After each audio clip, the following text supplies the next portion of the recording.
Chapter 1221. Headmaster Chin and Old Antique had already been waiting on the guest sofa on the first floor for a long time. At the bottom of the building, Jiang Xiaoche, dressed in an exquisite suit, personally came down to greet them with a very professional smile on his face. Sorry for the long wait.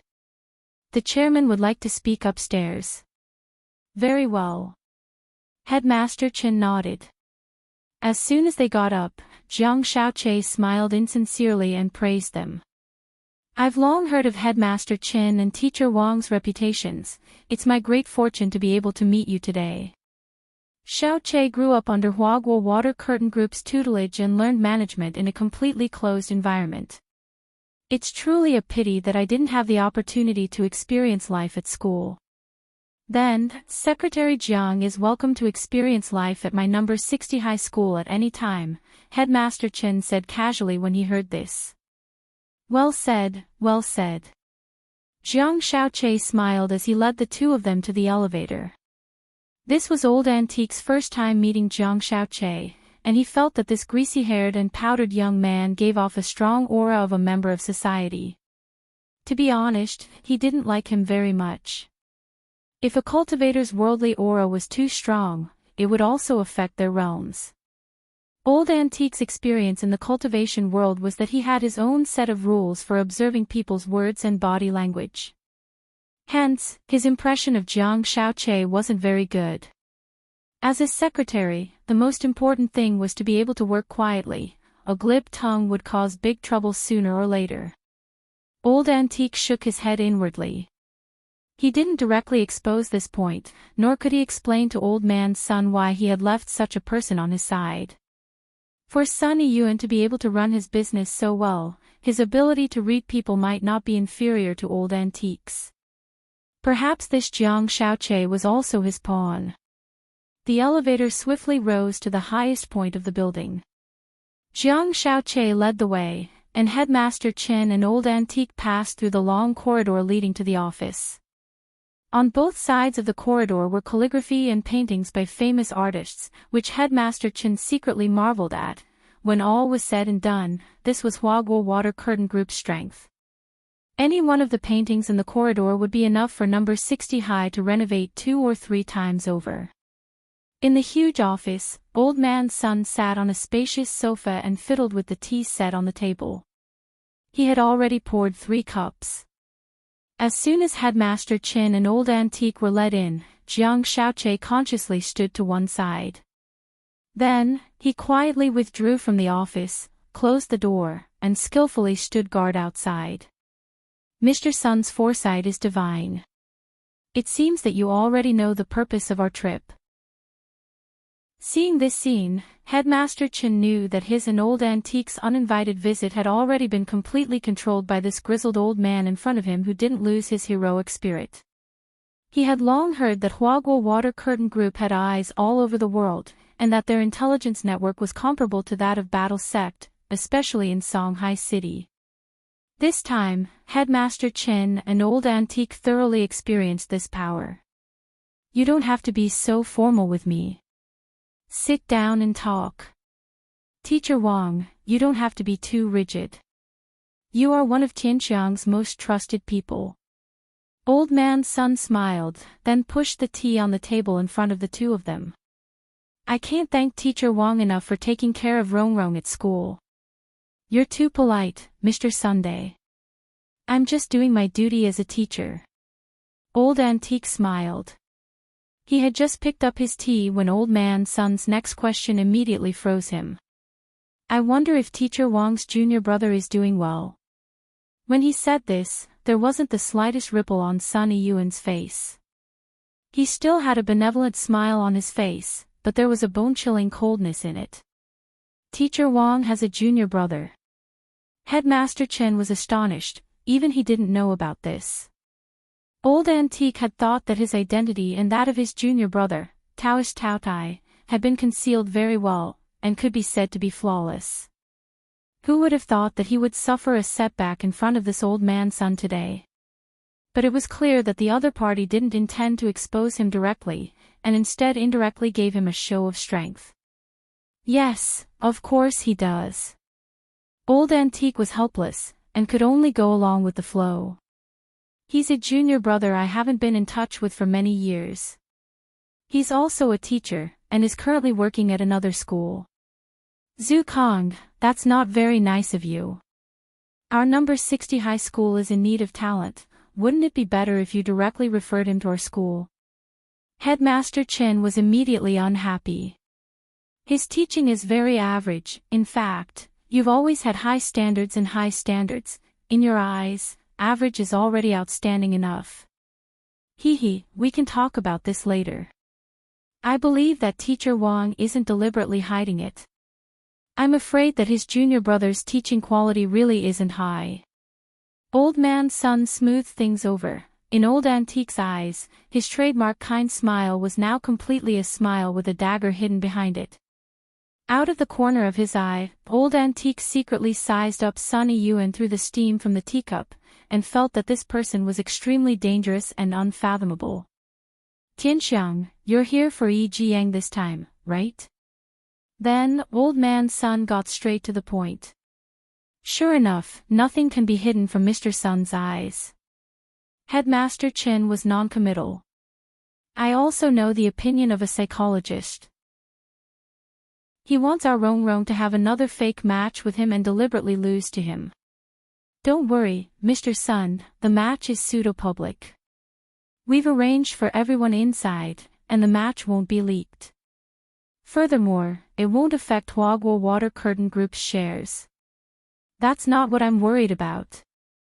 But a fake match will ultimately affect our Sun family's face. Old Man Sun said, besides, this little guy is General Yi's adopted son. Even if it's a fake match to treat this little guy's psychological problems, shouldn't that Blade Master come to me personally? The 10 generals are busy with official business. Mr. Sun should understand, I don't care if he's the 10 generals or ketchup, since I'm asking for help, I should have an attitude. But since you've come personally this time, Tianxiang, it's not like I can't give you face. Old Antique snickered in his heart.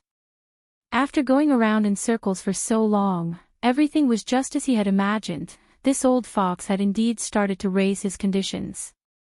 Mr. Sun, please speak. As long as it's not too excessive, we can discuss it. Headmaster Chen was a little nervous. He didn't know what on earth Sunny Yuan wanted. To tell you the truth, for some reason, our Rong might need to take a break from school for a while. During this break, I'll invite the best teachers to teach her at home. At this point, Old Man Sun couldn't help but sigh, and even his voice began to tremble. But you two also know that our Rong's feelings for the students and teachers of the school this half a semester are hard to cut off in a short time. Her parents died early, and as her grandfather, I can't bear to let Rong endure this kind of pain. Then Mr. Sun means. Hearing this, Headmaster Chen seemed to have understood a little. I hope that the students in your school's elite class can take turns coming to our Sun family side hall to accompany our Rong in class. I'll give a high compensation to the students who accompany her. Compensation. Material compensation, as well as emotional compensation. Whatever you want, as long as my Sun family can do it, we'll provide it. Old Man Sun said, I've already written out the reading attendance list. Can I take a look first? Headmaster Chen wiped at his sweat. Of course. Sunny Yuan took out the list which he had prepared beforehand from his pocket. Headmaster Chen and Old Antique took it and looked at it. Sure enough, Old Man Sun had already made a detailed plan on the roster. Designated study companion on Monday, Wang Ling designated study companion on Tuesday, Wang Ling Wednesday, Wang Ling, Friday, or Wang Ling. Headmaster Chen and Old Antique. What happened to the rotation? Chapter 12:22. During class that day, Wang Ling stared blankly at the blackboard with his head in his hands, his eyelids twitching wildly. Even when he looked in the mirror in the bathroom, he could see the evil look on his face, the dark clouds above his head, and the feeling that death was coming. It wasn't until the end of the day in the afternoon that his eyelids stopped twitching abnormally. Sunny Yuan's negotiations with Headmaster Chin and Old Antique ended on bad terms. Headmaster Chin couldn't agree to Old Man Sun's conditions because he couldn't make the decision on Wang Ling's behalf. The act of paying to accompany a student to study smacked of privilege. The Sun family's family was superior.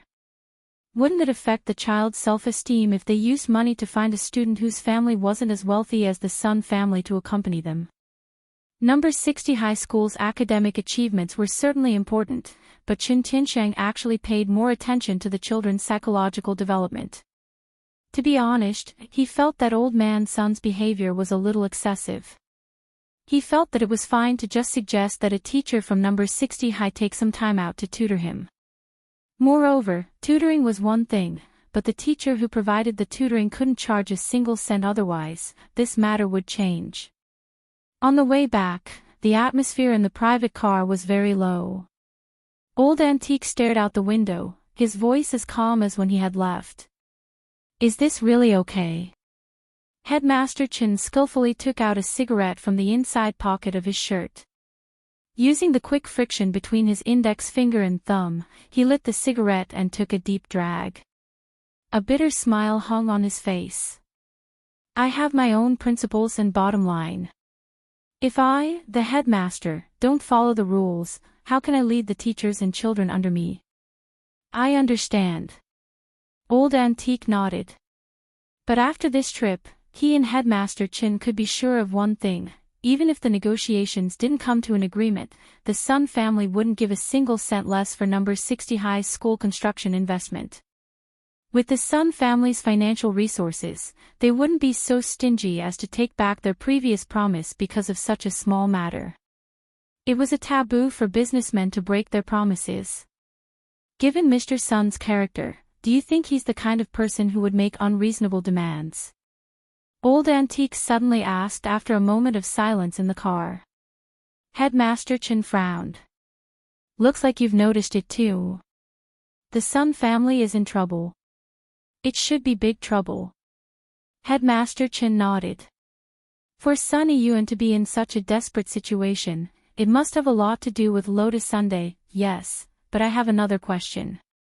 "Speak." "What exactly is Sunny Yuan's strength?"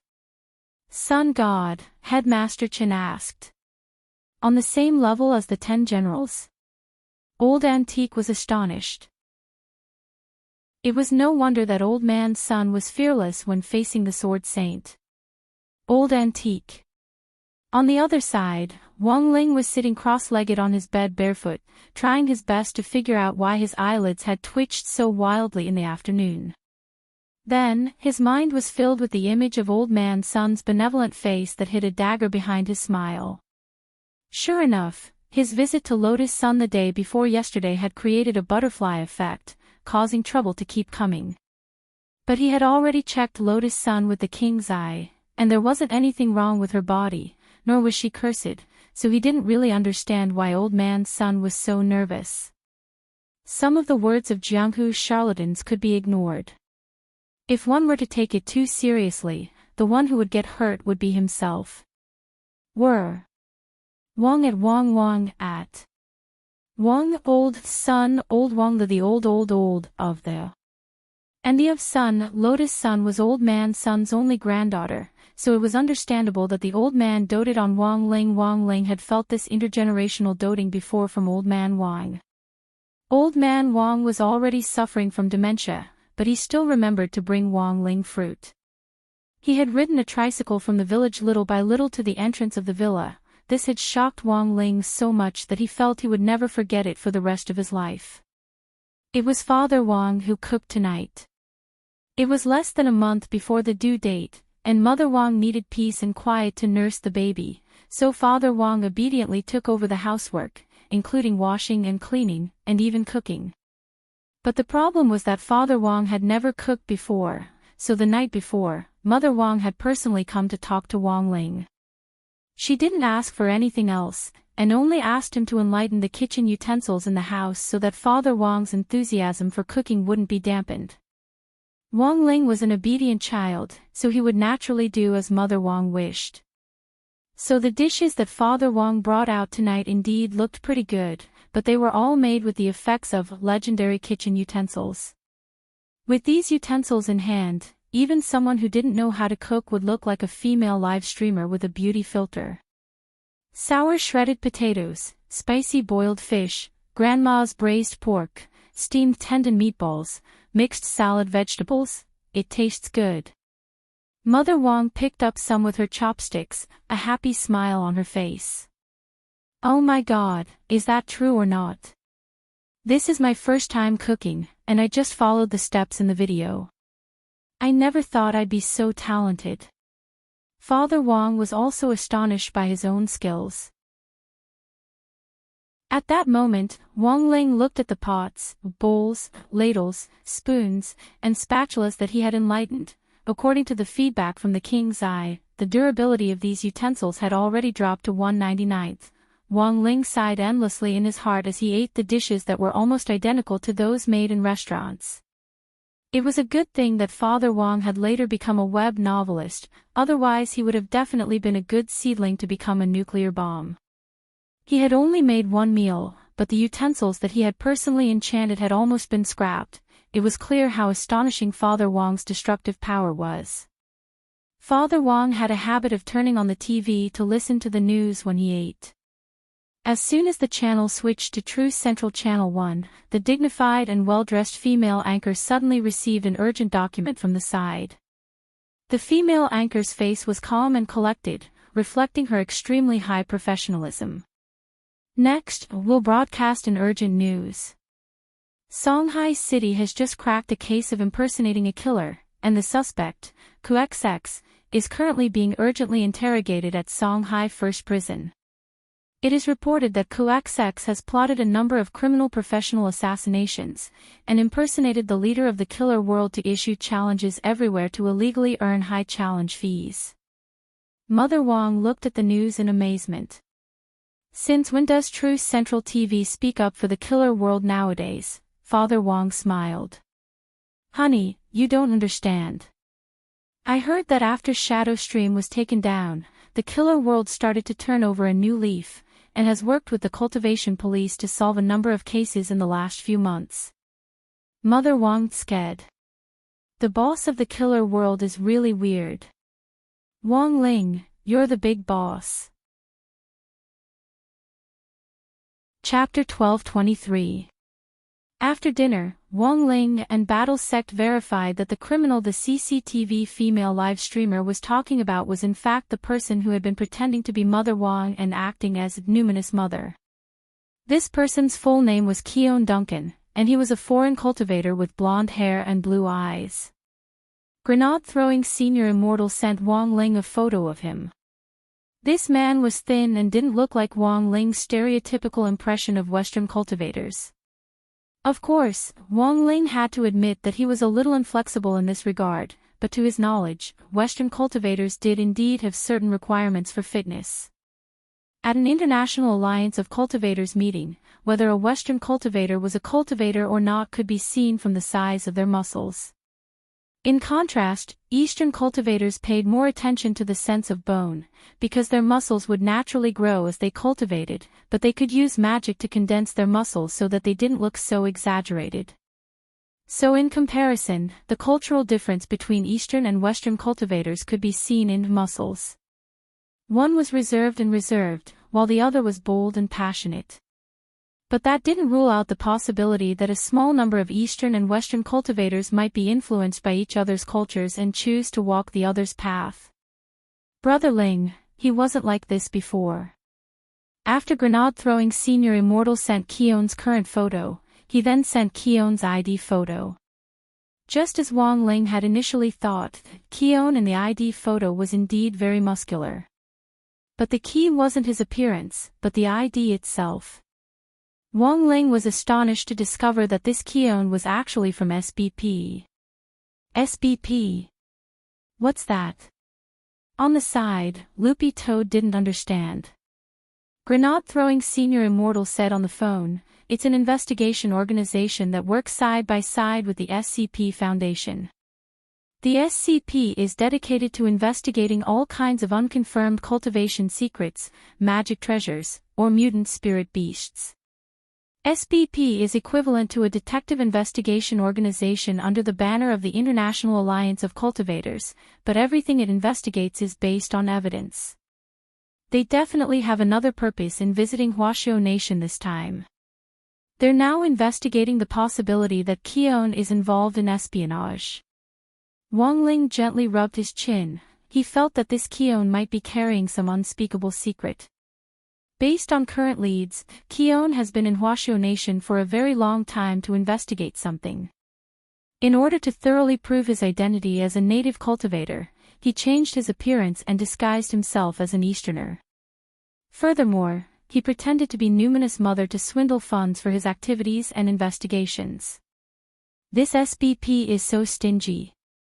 Why aren't you paying? It's very obvious that Keon doesn't intend to take the risk. Once he's caught, he'll be sent back straight away.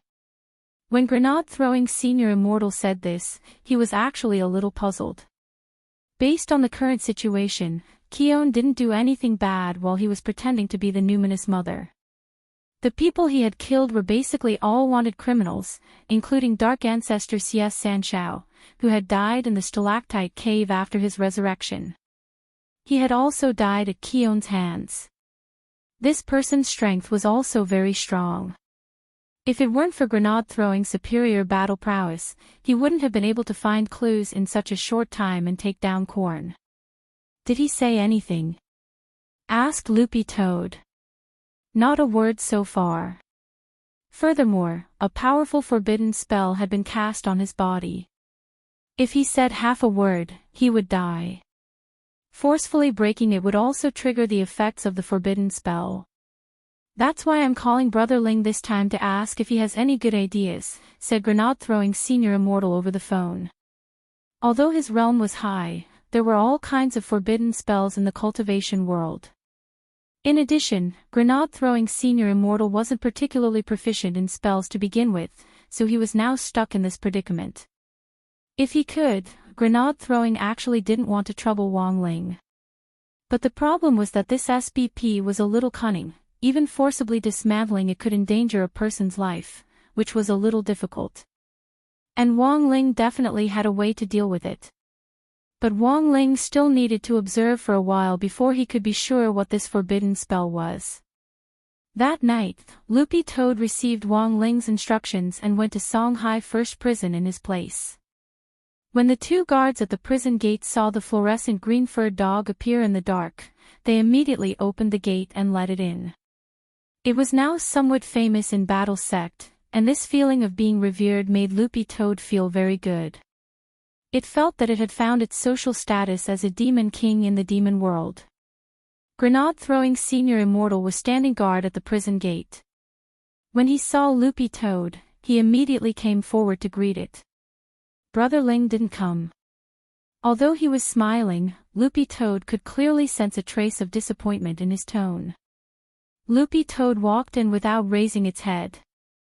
Little Master Ling still has homework to finish, so he doesn't need to do these trivial things himself. It's not a little. It's a new type of problem.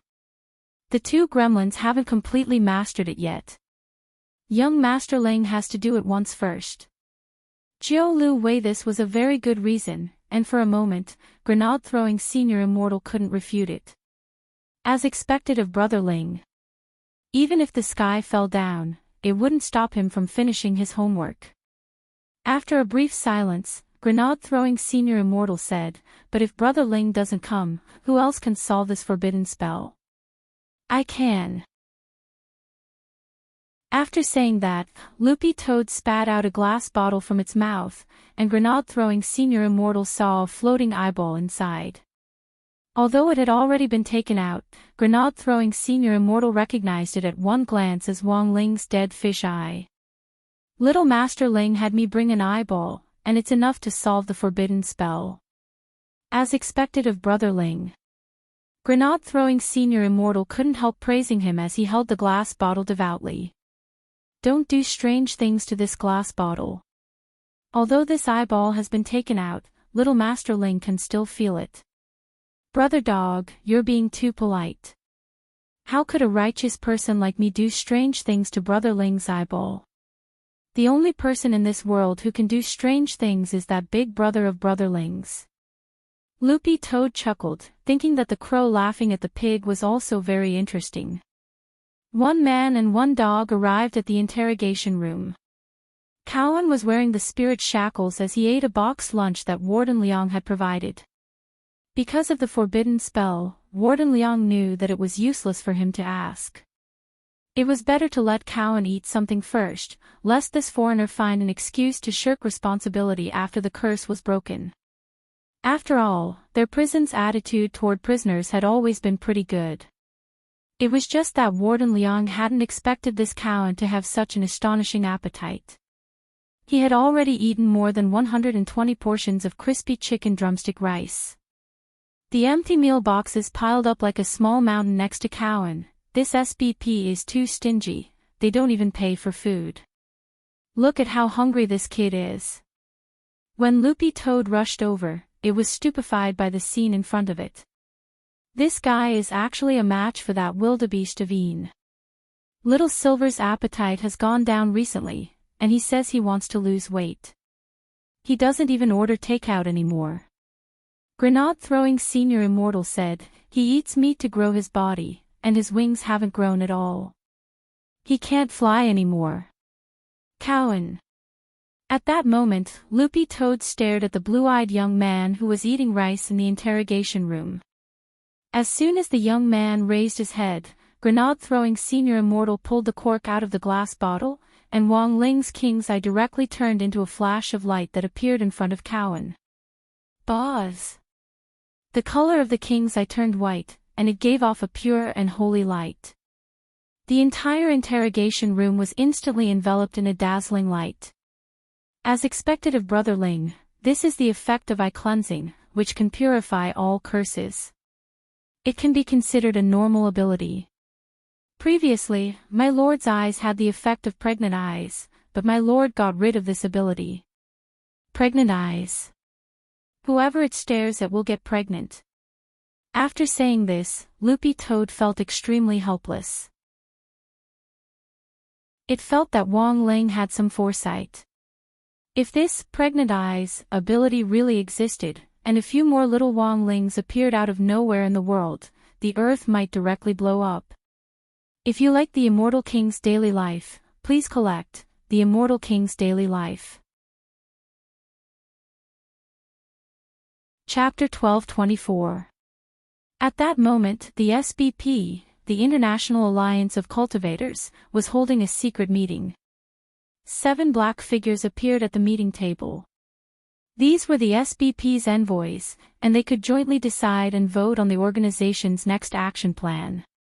To ensure the fairness of the vote, the 7 people chosen by the Alliance as envoys had their identities concealed from each other from the day the SBP was established, thus eliminating the possibility of winning them over internally.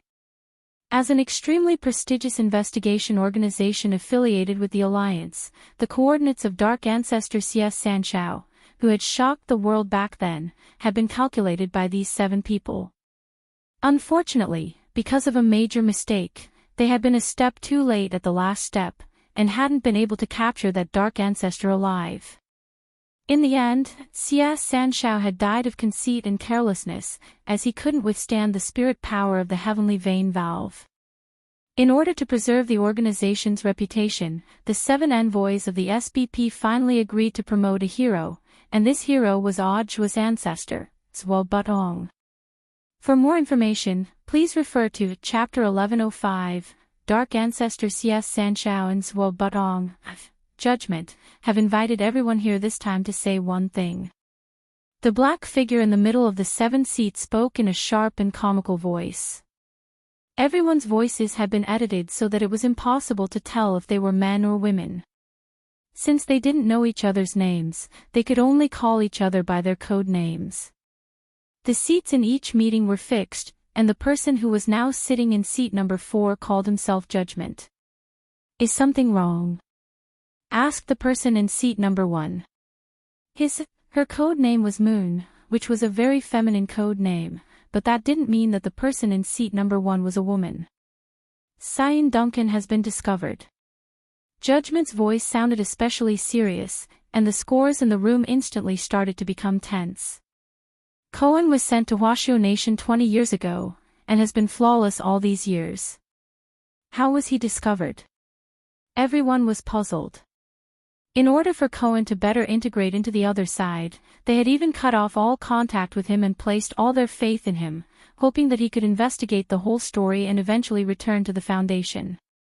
It's because of Battle Sect, said Star in seat number 2.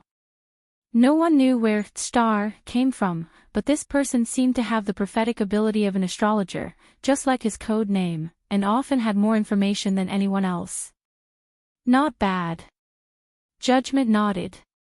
Originally, Keown's method of disguising himself as the primogenitor of the world of assassins, Numinous Mother, was indeed impeccable. However, in a recent mission, he had exposed himself. A freak with a strange resurrection spell appeared in Washoe Nation, and this person resurrected C.S. Sanshao. I see. At this moment, Third Son sighed.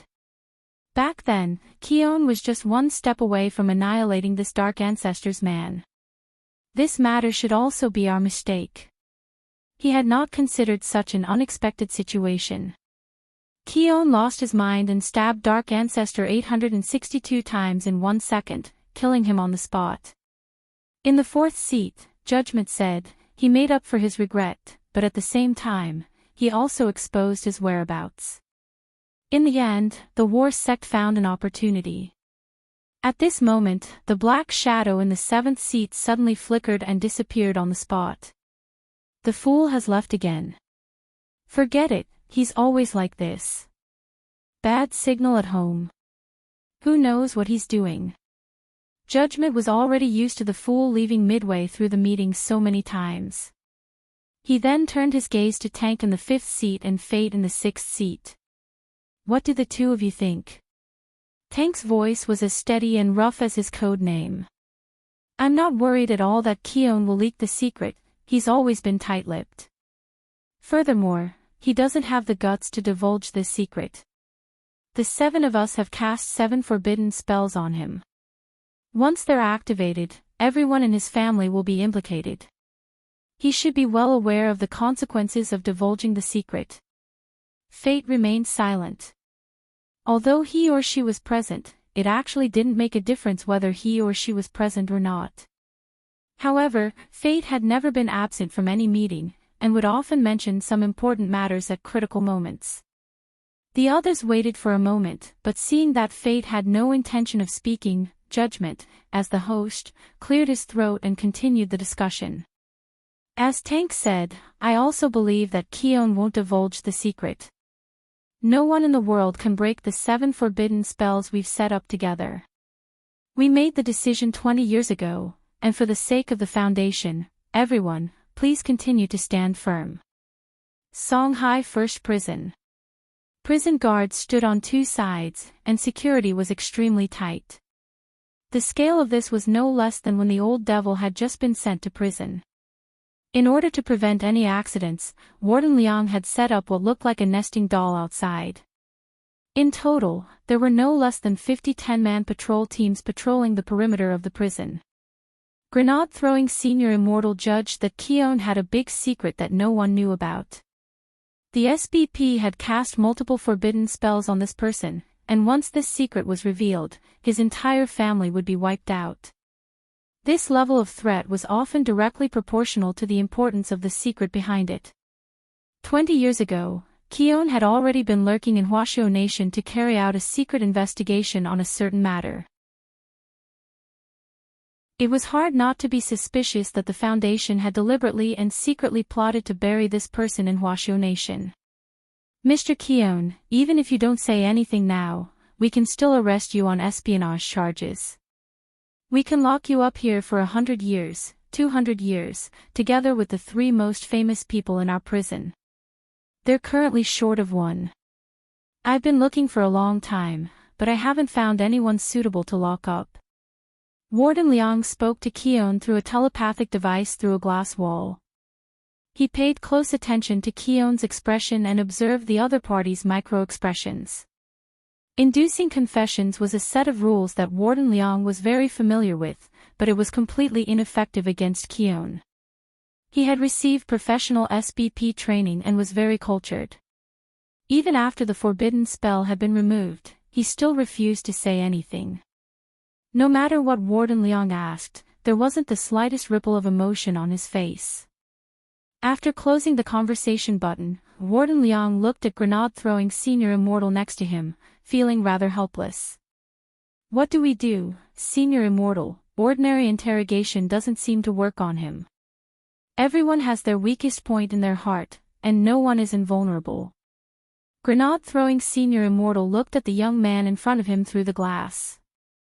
If he doesn't want to talk, perhaps we can start with someone close to him first. Warden Liang, do you know where Keon used to live? We're still investigating, but we only have a general idea, said Warden Liang. It's fine, Brother Dog happens to be here. Let it track him around the area, and we should be able to find Keon very quickly. The two of them hit it off. Grenade-throwing Senior Immortal was just about to take Loopy Toad out to investigate. At that moment, Warden Liang suddenly received an urgent report. A stream of light exploded in front of his eyes to form a string of characters. This was news from Songhai City's Huaxiao Alliance. How could this be? Warden Liang stared at the content with a face full of disbelief. What's going on? Songhai City's Huaxiao Alliance wants us to release him. Release him? Grenade-throwing Senior Immortal and Loopy Toad were stunned at the same time. Chapter 1225. Release him. Why did they want him to be released? Warden Liang and Grenade-throwing Senior Immortal both felt that this was very strange. Tonight, True CCTV had broadcast the news of Cohen impersonating Numinous Mother as an emergency to the whole nation. War's sect had Huaxiao Alliance's General Alliance as their backer, and Grenade-throwing Senior Immortal had looked for people from the General Alliance to arrange the news tonight in order to announce to the other branches that this matter would soon be taken over by the General Alliance.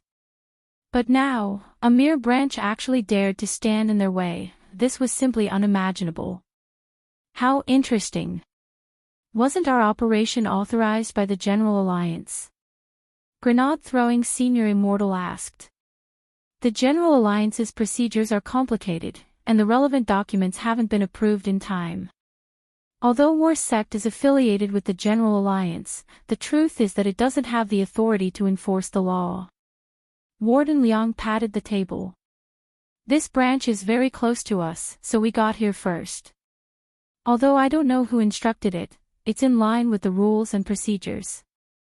When Warden Liang said this, Grenade-throwing Senior Immortal felt that the situation was starting to become interesting. Knowing that the General Alliance was about to take over this matter, a branch had actually jumped out in advance to obstruct them. A branch president wouldn't have the guts to do this. Someone must have instructed this behind the scenes. Who's the president of Songhai City's branch? He Ermin. Why does it sound like a foreigner's name? He's an overseas Chinese to begin with, and it was only this year that he was transferred to Songhai City's Huaxiao Alliance branch to be the president. Warden Liang showed him the communication talisman he had just received, which had the double stamp of Songhai City's Huaxiao Alliance branch as well as President He Ermin's name on it. There was no mistaking it.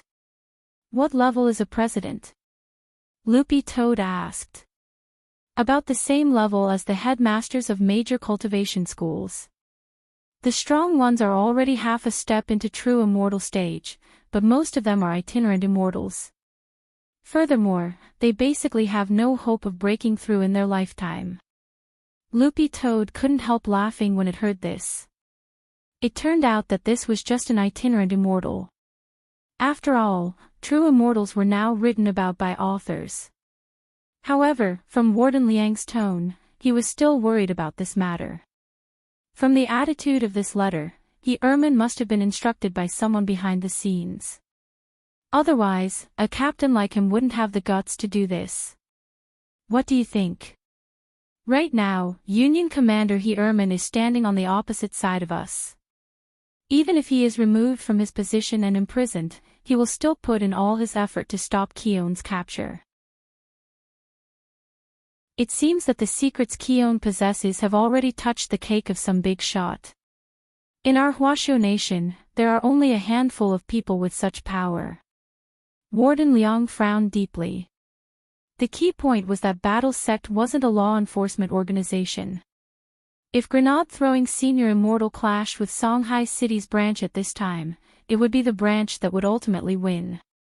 Furthermore, the overall strength of the branches was not weak. Each branch had 20 teams, and even the weakest of them was at the nascent soul stage. The Office of Strategic Deception had only just been established, and while it looked like it had a lot of people, it had very few elite soldiers. Many of its disciples were Foundation establishment and Golden Core cultivators who did odd jobs. If a conflict really broke out, even if there were a few big shots keeping watch, it would be a self-destructive move. If a light sect dared to make a move against the law enforcement department, they would be able to find a reason to kill them in a matter of minutes. In this era of peace, battles between sects would no longer be the same as before, where disciples would meet in front of the mountain gate to fight if they didn't like each other. A trade war, an information war, and a public opinion war, these were all ways to crush an opponent. If Battle Sect made a move now, and the other sects added fuel to the fire, it would definitely be at an overwhelming disadvantage in terms of public opinion. A tall tree attracts the wind, and there were too many sects that wanted to suppress Battle Sect now. Warden Liang even suspected that this matter might be a plot against Battle Sect. It could even be said that grenade-throwing Senior Immortals Battle Sect had been in the limelight recently. Even if it attached itself to Huashu Alliance's main branch, how could this mountain hold two tigers? The complexity of this matter was already a little beyond Warden Liang's imagination. I'm sorry, Senior Immortal, this matter has already been ordered by the branch. It's not good for me to disobey a superior's order. Unless the main branch sends out a notice, I won't be able to continue to detain Klein. I understand. Grenade-throwing Senior Immortal frowned. Then how much longer can Warden Liang keep him? Warden Liang was silent for a moment before he replied, the order says to release him immediately, but going by procedure, I can keep him for another hour at most. Then I'll have to trouble you, Warden Liang. The two men cupped their fists and bowed to each other. After that, grenade-throwing Senior Immortal swiftly left the prison with Loopy Toad. As soon as the man and the dog left, Warden Liang immediately ordered a prison guard on the side, go, bring me that 99-question questionnaire on prison satisfaction. Warden, are you really going to help him? What do you mean help? I'm just fulfilling the quota given to me by my superiors. This is also a task assigned by the CHM, who said that the major prisons had to satisfy the prisoners' human rights while they were locked up. I'm just following orders. After saying this, Warden Liang left without looking back. He already felt that this matter was very troublesome. Now, he needed to find someone to sort out his thoughts with. Whenever he felt vexed, he just needed to discuss it with this person, and his mood would immediately become better. Returning to the warden's office, Warden Liang picked up the coffee cup on the table and took a sip, then directly connected to the office of the General Administration of 100 Schools with the communication ball. Hello, I'm Old Liang from Songhai First Prison. Help me connect to your director Zhuo's insider. Although it was already time to get off work, he was well aware that Odd Zhuo, this workaholic who risked his life in the workplace, would definitely still stick to his post. At that moment, Warden Liang stroked the communication ball and looked out the window. His intuition told him that all of Huashu Nation, and even the whole world was about to experience a major earthquake. After grenade-throwing Senior Immortal and Loopy Toad left the prison, one man and one dog clearly sensed that something wasn't right in the atmosphere, especially when grenade-throwing Senior Immortal used the Battle Sect transmission token specially issued by Huashu Alliance to contact the main branch. That strange feeling instantly surged into his heart.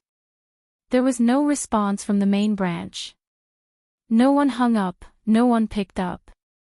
This was definitely an abnormal signal. Is no one picking up? Loopy Toad also sensed that something wasn't right.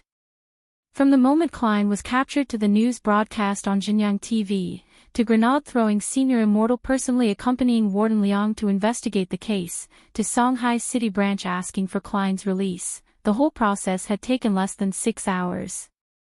Within these 6 hours, there was a pair of invisible hands that could blot out the sky and cover the sun. They had already made arrangements behind the scenes and controlled everything. Who could this person be? Do you have an answer?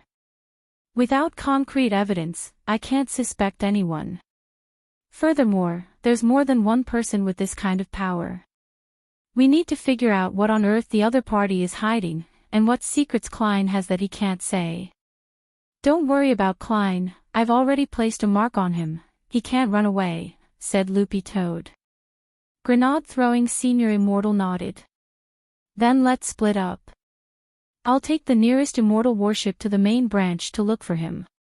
You go and get in touch with Brother Zhuo first, and help him gather more people. Aren't you going to look for my little Master Ling? Isn't Brother Ling still doing his homework? Let's settle this first, I don't dare disturb him. Sitting in his office, Zhuo felt a little uneasy. He looked out the office window at the peaceful night sky, and for a moment felt like he could see dark clouds rolling in. After he rubbed his eyes, those dark clouds that had disturbed the tranquility vanished completely like an illusion. 10 minutes ago, he had received an internal call from Warden Liang's communication ball. Old Liang hadn't left him much, and had only talked about the new prisoner Klein. Old Liang was one of the few friends he could confide in. Although their jobs were very different, they would usually talk to each other about whatever was bothering them. His tone was as calm as usual, and he didn't look the least bit flustered. Yo! Brother Zhuo. Did you see the news about Kian Duncan? I didn't just see it, I also heard some information. Zhuo's tone was the same as usual. He knew that Warden Liang had most likely called him to discuss some gossip about the prisoner. But because Klein, the prisoner they had arrested this time, was somewhat related to his Shifu, Zhuo had especially learned some information through the Office of Strategic Deception's internal channels.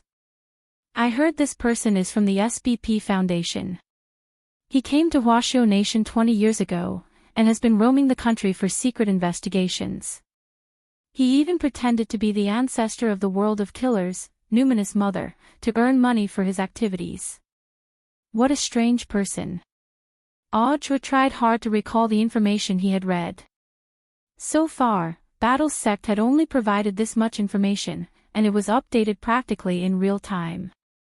When he and Warden Liang had inquired about Klein, Zhuo had especially flipped through Battle's sect's secret intelligence vault, and realized that there were no updates. He immediately knew the purpose of old Liang's call. It was probably because the interrogation hadn't gone well, and old Liang wanted to vent his frustrations. You know a lot, Brother Zhuo. But this is a little unusual. This Klein is different from all the prisoners I've dealt with before. Songhai First Prison's Mahjong trio is the weirdest of all.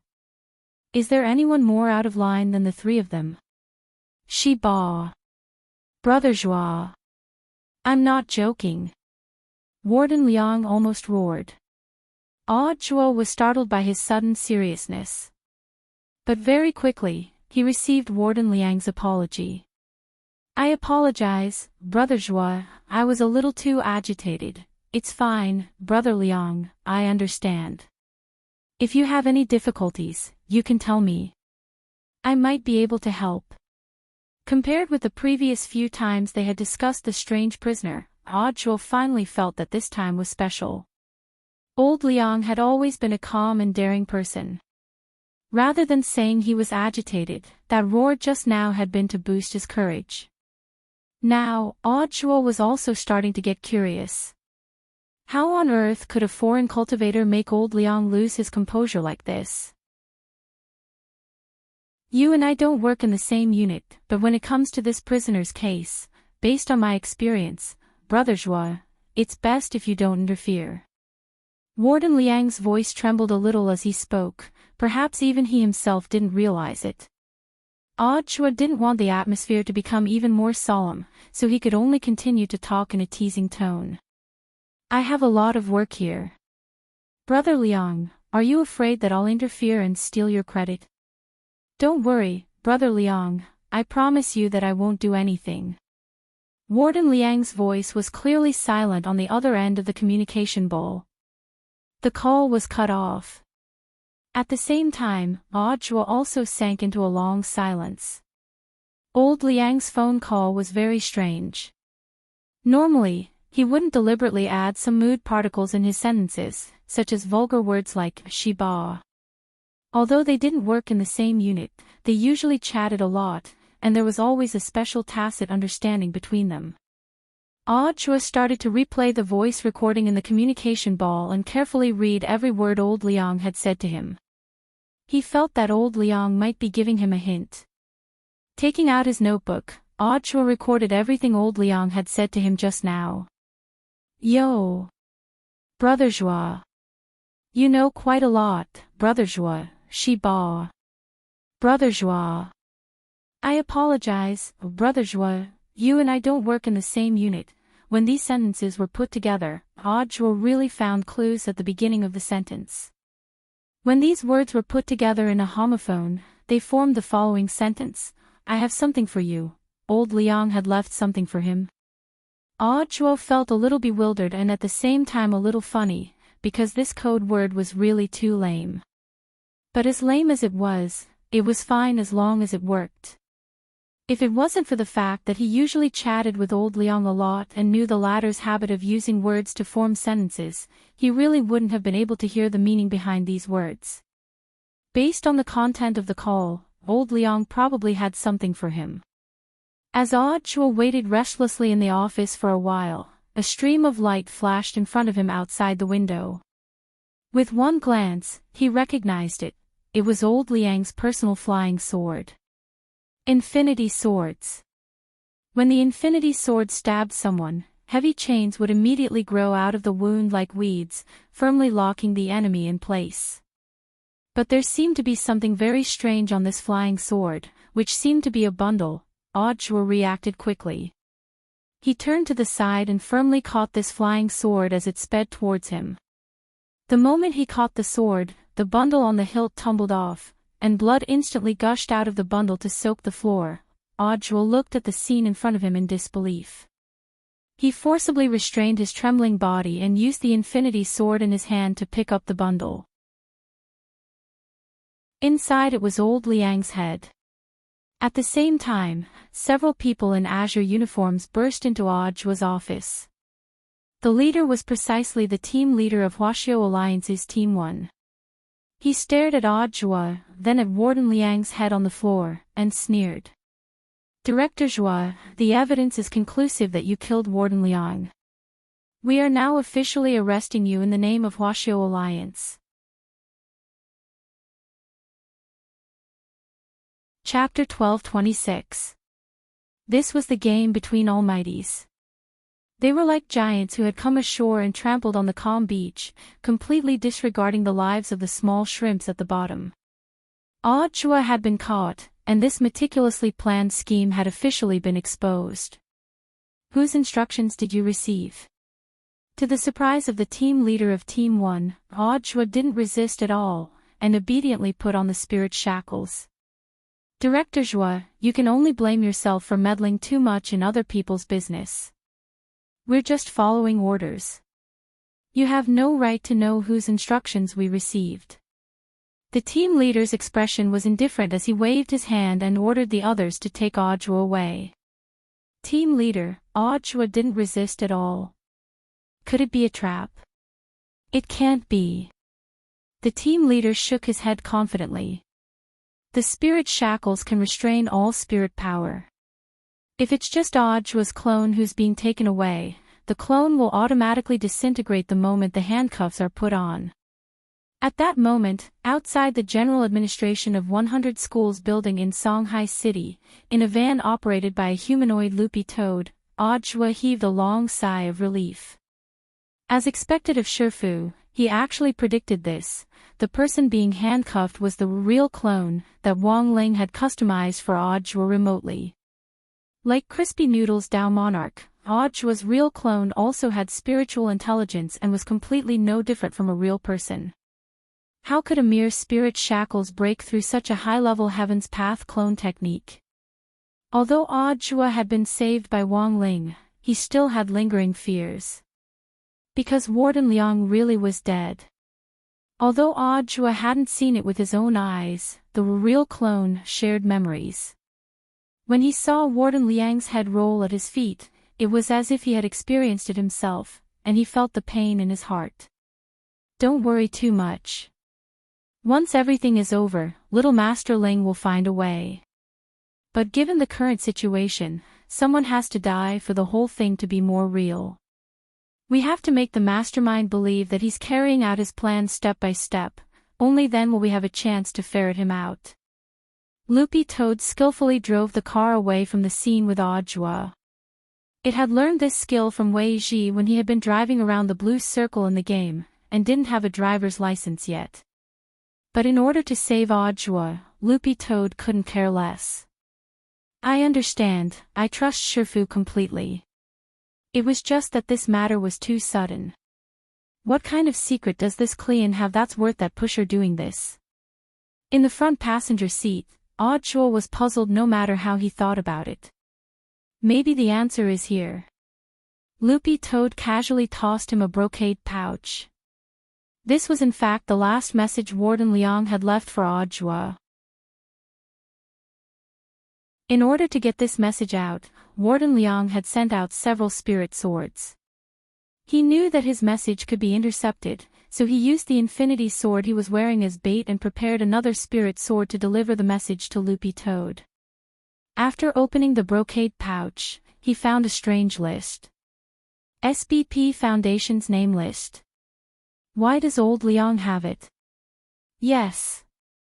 I've seen it before, but I don't understand what it means. There were 7 numbers on the list, which corresponded to 7 tarot cards: Moon, Star, Sun, Judgment, Chariot, Fate and the Fool. It seems that Huaxiao Alliance has long been aware of the SBP Foundation, but their internal opinions on this foundation aren't unified, which is why today's incident happened. And this Clean might be the key to everything, Audhua said as he stared at the list. This was all just speculation, and so far, he didn't have any proof. Furthermore, the message Warden Liang had left him was really too vague. The only thing Audhua could glean from it was that behind the SBP Foundation, there might be 7 big shots who represented these 7 tarot cards. But who these 7 people were on Earth was still a mystery. Where are we going now? When we get to Wei Ji's house, we have to gather our people first. Senior Immortal is already on his way to Jinghua City. He wants to go to HQ to see what's going on. Won't he be intercepted? Senior Immortal just gave me a new message. He said that a mysterious person helped him change his identity and smoothly passed the security check at the shipyard. Mysterious person, Audhua rubbed his chin as he muttered in his heart. This means that behind this matter, there are 2 forces that are fighting against each other. No, there are 3 forces. Loopy Toad said, we're the third. After successfully arriving at the staff apartment where Wei Ji lived, the first thing Audhua did was turn on the news channel. After skimming through it, he realized that the news of his arrest hadn't been announced yet, and he breathed a slight sigh of relief in his heart. For them, the news of your arrest is just a pawn in a game of chess. They won't announce it unless it's absolutely necessary, Wang Jin said. The people in the apartment had already roughly understood the ins and outs of the incident while Loopy Toad and Audhua were still on the way. At that moment, Wang Jin, Lu Qingyi, Gu Xuanji, Jin Yuan, Li Huanran and Wei Ji were all here. Loopy Toad looked around carefully and didn't see any trace of Jiang Yingyue. Where's the founder of Shadow Stream? She's in seclusion in the bathroom, Lu Qingyi replied. She's been like this since the news about Cleon came out. It doesn't feel good to be deceived by a big shot in drag. I actually quite understand. Skipping over the topic of Jiang Yingyue, Audhua still felt like his mind was in a fog. I don't understand why they captured me. You were very close to Battle Sect, so it was probably to restrain Battle Sect. It's just that they didn't expect us to protect the real you. Everyone sat cross-legged on the carpet in a circle as they started to analyze the situation in front of them.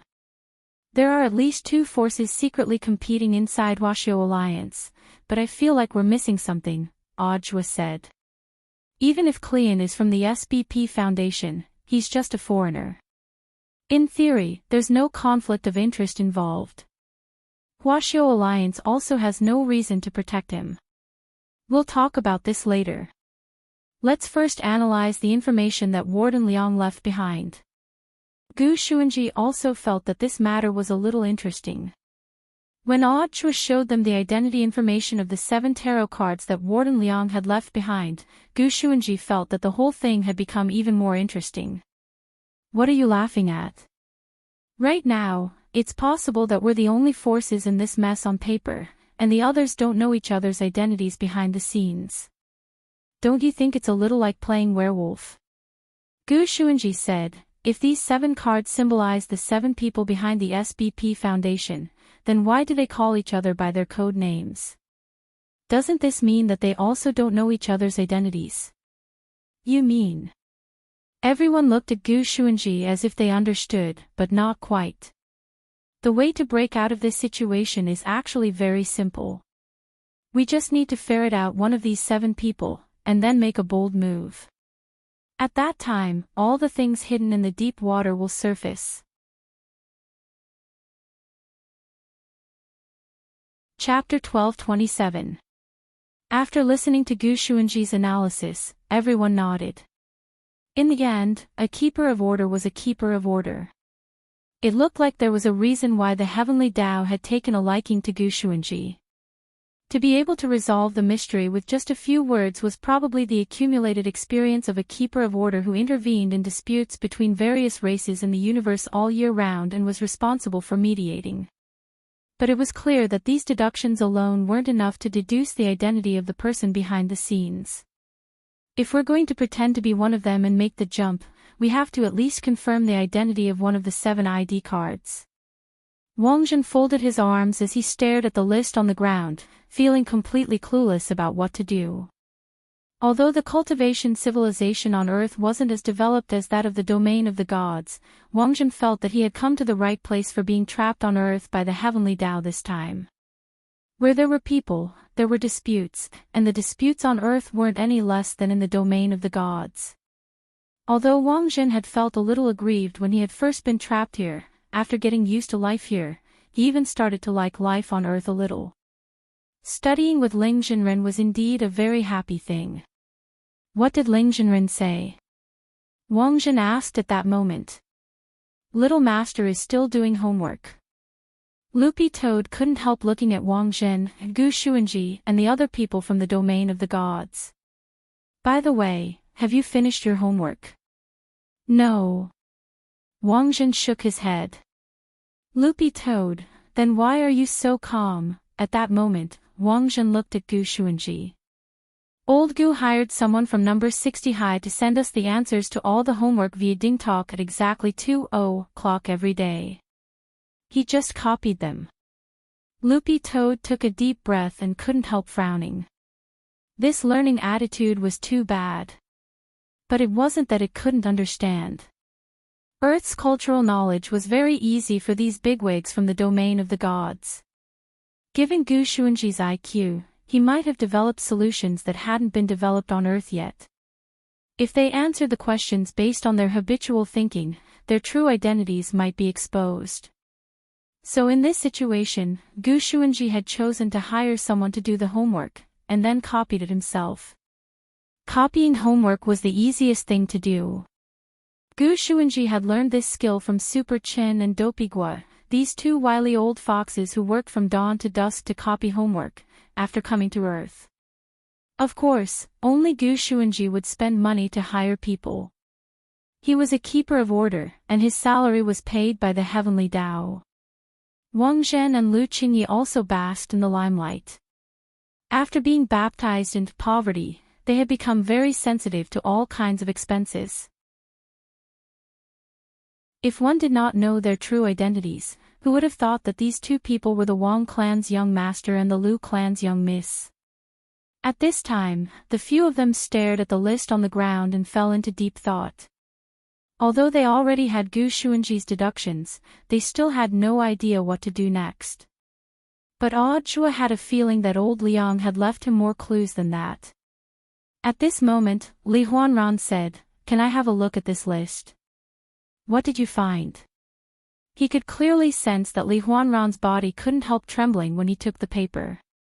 This was just an ordinary piece of paper, but it could actually frighten Li Huanran to this extent. "I'm sorry. I forgot myself." Li Huanran suppressed the fear in his heart. He held the paper in his hand for a long time, his body trembling. In less than a minute, he let go of the paper. As the paper fell to the ground, Li Huanran looked as if he had been relieved of a heavy burden. "What on earth is going on?" he asked. "Everything is as I guessed." "There's that smell on this paper," said Li Huanran. "Everyone should know that I once wanted to open the void gate by force. What does this have to do with anything? Although I didn't break through the void gate at the time, the truth was that I opened a tiny, invisible crack. I can now sense the same smell on this paper as the void gate." Hearing this, everyone suddenly understood, and Audra also looked surprised. If this was the case, then it seemed that they had found the epicenter of the incident. There was no doubt that it was the void gate. As for why Li Huanran couldn't help trembling all over when he took the list, this was probably a symptom of post-traumatic stress reaction. Back then, when Li Huanran had tried to break through the void gate in an attempt to find his father but had failed, the fear of facing death had probably been carved into the depths of his soul. "When you broke through the gate back then, what on earth did you sense and see?" "It was probably a kind of spirit. I could sense an invisible spirit wrapped around me like a glutton. There were so many of them that they were like locusts. They swarmed around me, wrapped me up, and then started to devour, bite, and tear my body apart." Everyone shuddered at Li Huanran's words. "Then let's call this creature a hollow spirit for the time being." At this point, Audra finally saw a clue as to what was going on. He turned to Gu Xuanji. "Does Senior Gu know anything about the void gate?" As a keeper of order, Gu Xuanji danced back and forth between the 10 universes all year round, so it went without saying that he was very knowledgeable. Now that there was a clue as to what was going on, Audra's first thought was to get some information from Gu Xuanji. Unfortunately, Gu Xuanji shrugged his shoulders. "It's a pity. This void gate isn't part of Tao and isn't under the jurisdiction of heavenly Tao.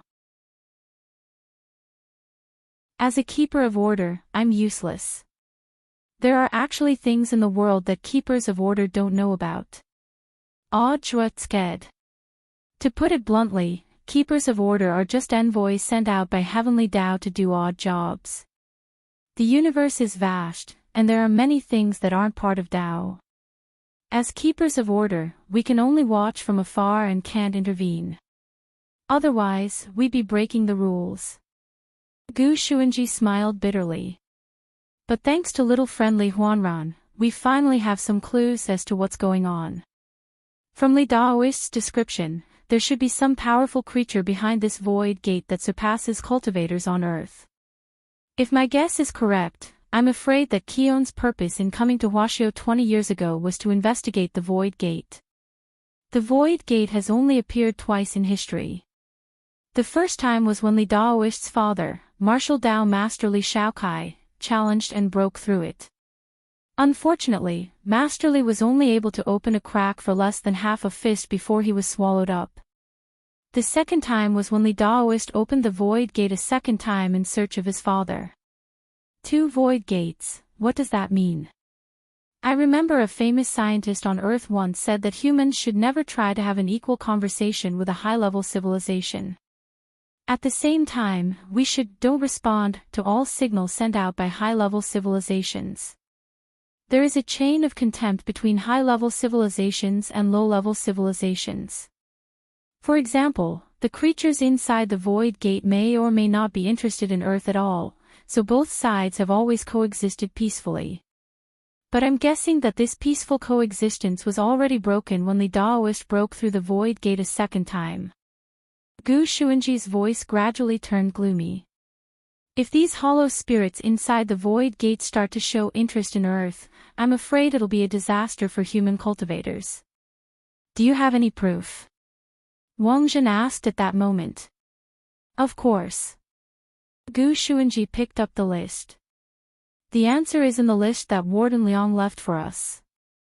Gu Xuanji gently caressed every name on the list. At the same time, he diverted his attention to observe Li Huanran's reaction. Li Huanran was now like a reaction vessel. He had a natural sensitivity to the smell inside the void door. When Gu Xuanji's finger touched the word judgment, he saw Li Huanran's entire body start to tremble uncontrollably. It's him, Gu Xuanji said. Gu Xuanji said, it turns out that there are already high-level creatures from the Void Gate who have infiltrated Earth. If my speculation is correct, this person with the code name Judgment is from the Void Gate. Chapter 1228. With Gu Xuanji's general idea in mind, the focus of the discussion was very clear. Based on the premise that Earth was being invaded by the high-level living beings of the Void Gate, hollow spirits, everyone called this a void invasion. The question then unfolded. When did the hollow begin to invade Earth? What was the hollow's mode of invasion? What was the hollow's ultimate goal? Finally, and most importantly, from the clues provided by Warden Liang, they knew that the person codenamed Judgment at the SBP Foundation might be a spy from the void. So what on earth were they waiting for?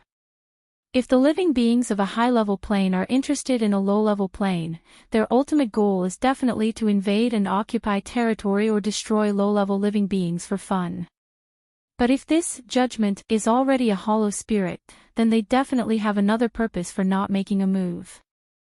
Maybe they're looking for something. Gu Xuanji looked at the time. It was almost 10 o'clock, so he got up from his cross-legged position. Sorry, everyone, I have to go copy homework. Loopy Toad, as the keeper of order, you're not going to do anything. Gu Xuanji, I can only give you further hints, but I can't intervene. The Void Gate isn't part of Dao to begin with, so I don't have the right to act as I please unless I get permission from the Heavenly Dao. But so far, the Heavenly Dao hasn't given me any orders, but I can still provide you with some analysis within my capabilities. However, I can still provide you with some analysis within my capabilities. If you find any new clues, you can come and talk to me. Jua and Loopy Toad, although keepers of order had their own rules, Loopy Toad felt that the Heavenly Dao's process was too rigid. Why did they have to wait until the enemy came knocking on their door with cannons before they were dispatched to maintain the peace of the universe? Loopy Toad didn't quite understand this. Senior Gu has his own way of thinking, but of course we can't rule out another possibility, Jua said at that moment. What's that? The others asked. I remember Shifu once told me that the Heavenly Dao has its own way of judging crisis. If it thinks that these hollow spirits aren't too much of a threat, it won't make a move. Speaking up to this point, Jua smiled bitterly. Actually, that's true. After all, isn't my Shifu still on Earth? I wonder how many blows the living beings behind this gate can exchange with my Shifu. Hearing this, everyone was silent, because that was the truth. What should we do next? Loopy Toad asked at that moment. Jua quietly curled his lips. After sorting out his thoughts, his nervous mood lightened. Keon isn't willing to say anything because he thinks the news won't leak if he keeps quiet. But thanks to Senior Gu, we now have some clues. Perhaps we can use this information to pry open Keon's mouth. After that, Audra swiftly formulated a plan based on the clues in front of him. Senior Wang Jin, Senior Lu Qingyi, go support Senior Immortal. If nothing unexpected happens, Senior Immortal will probably run into a wall in Beijing. No problem. The two nodded. Audra was a little surprised that he had agreed so quickly. He felt that after coming back from the national competition this time, their relationship seemed to have eased up a lot and wasn't as incompatible as before. Senior Jin Yuan, please follow me. No problem. Immortal Jin Yuan had been sitting obediently the whole time, his fiery red long hair fluttering in the wind along with his surging aura. He was excited. Audra then turned his gaze to Wei Ji. Senior Li Huanran and Senior Jiang Yingyue, who's in seclusion in the washroom, are both important witnesses. I'll have to trouble Brother Wei Ji to keep an eye on them for the time being. It's fine. Wei Ji shook his head. Immortal Jin Yuan had already set up a restriction in this apartment which was specially designed to deal with external intrusions and Jiang Yingyue. As long as Jiang Yingyue showed any intention to escape or attack, the restriction would immediately activate and crush her to the ground like a pancake. Jiang Yingyue had tried it once before, and her personal evaluation was that her chest hurt from being crushed, as if the silicone inside had almost burst. She didn't dare try it a second time. After assigning tasks, Loopy Toad was the only one left. Go look for Immortal Toya and Silian Jinren, Audra said at that moment. Why are you looking for them? I need to know how the hollow spirits invade. From Senior Gu's deduction, it's very likely that they're attached to a person's body. Since they're attached to a person's body, maybe there's a rejection reaction. Of course, this is just my guess. Senior Immortal Toya has a lot of medical information at his disposal, so he might know some clues. I understand. Loopy Toad nodded. They had split into 3 groups, and everything was within Audra's plans. Although his realm was low, he had always been able to see the big picture. This was also an important reason why he had taken a liking to him and accepted him as his disciple. Furthermore, Audra had always been a person who dared to take responsibility for his actions, and wasn't afraid of being made a scapegoat. Just as everyone was about to set off, Audra suddenly spoke to Li Huanran. Wait, there's something else. What is it? Li Huanran asked. I have a feeling that you might be one of the focal points of this incident, Senior Li. It's very likely that someone will make a move on you while we're gone, but Senior Jin Yuan has set up a restriction here, so most people can't get in, Wei Ji said. But we can't rule out the possibility that if the hollow spirits come looking for you, they might have some special methods, right? Speaking up to this point, Audra took out a pair of long johns from his storage bag. This is for you, Senior Li. My Shifu left this for me. I have another set here, and this is a spare.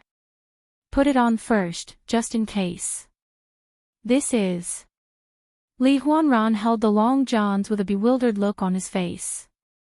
This is Earth, no, perhaps the most powerful armor in the universe. At that moment, Jin Yuan couldn't help sighing on the side. At 22:15, Wang Ling put his homework on hold. He took a shower and changed into his big white bunny pajamas, and at the same time kept an eye on Audra's situation from a distance. Grenade-throwing Senior Immortal had rushed to Jinghua City alone. Although it was dangerous, Wang Ling felt that it shouldn't be a problem. He still had his king's eye, which was enough to deal with the current predicament. Hollow spirits. Earlier, Wang Ling had asked the Sun Spirit what on earth was behind the Gate of the Void. The Sun Spirit had told him that there was nothing behind the Gate of the Void. Until now, Wang Ling still hadn't understood what this meant. Then, Wang Ling took out the omniscient phenomenon pillar, which Wang Ying had used previously from his pencil case. This pillar had already shrunk to the size of a needle. This was a void object, and Wang Ling had been looking for a suitable opportunity to send it back. Now, he felt that the opportunity had come. Since the other party had invaded through the void, he had to return the favor. Thinking this, Wang Ling used his other king's eye to carve a Heavenly Dao poem that was widely circulated in Heavenly Dao on the omniscient phenomenon pillar. What year is a dream? 3,000 transformations while sitting on the ground. The heart is connected to the whole universe. Even without Dao, one can become an immortal. After that, Wang Ling's mind stirred, and he located the gate of the void. He then opened the window and flicked his fingers to send the omniscient phenomenon pillar out.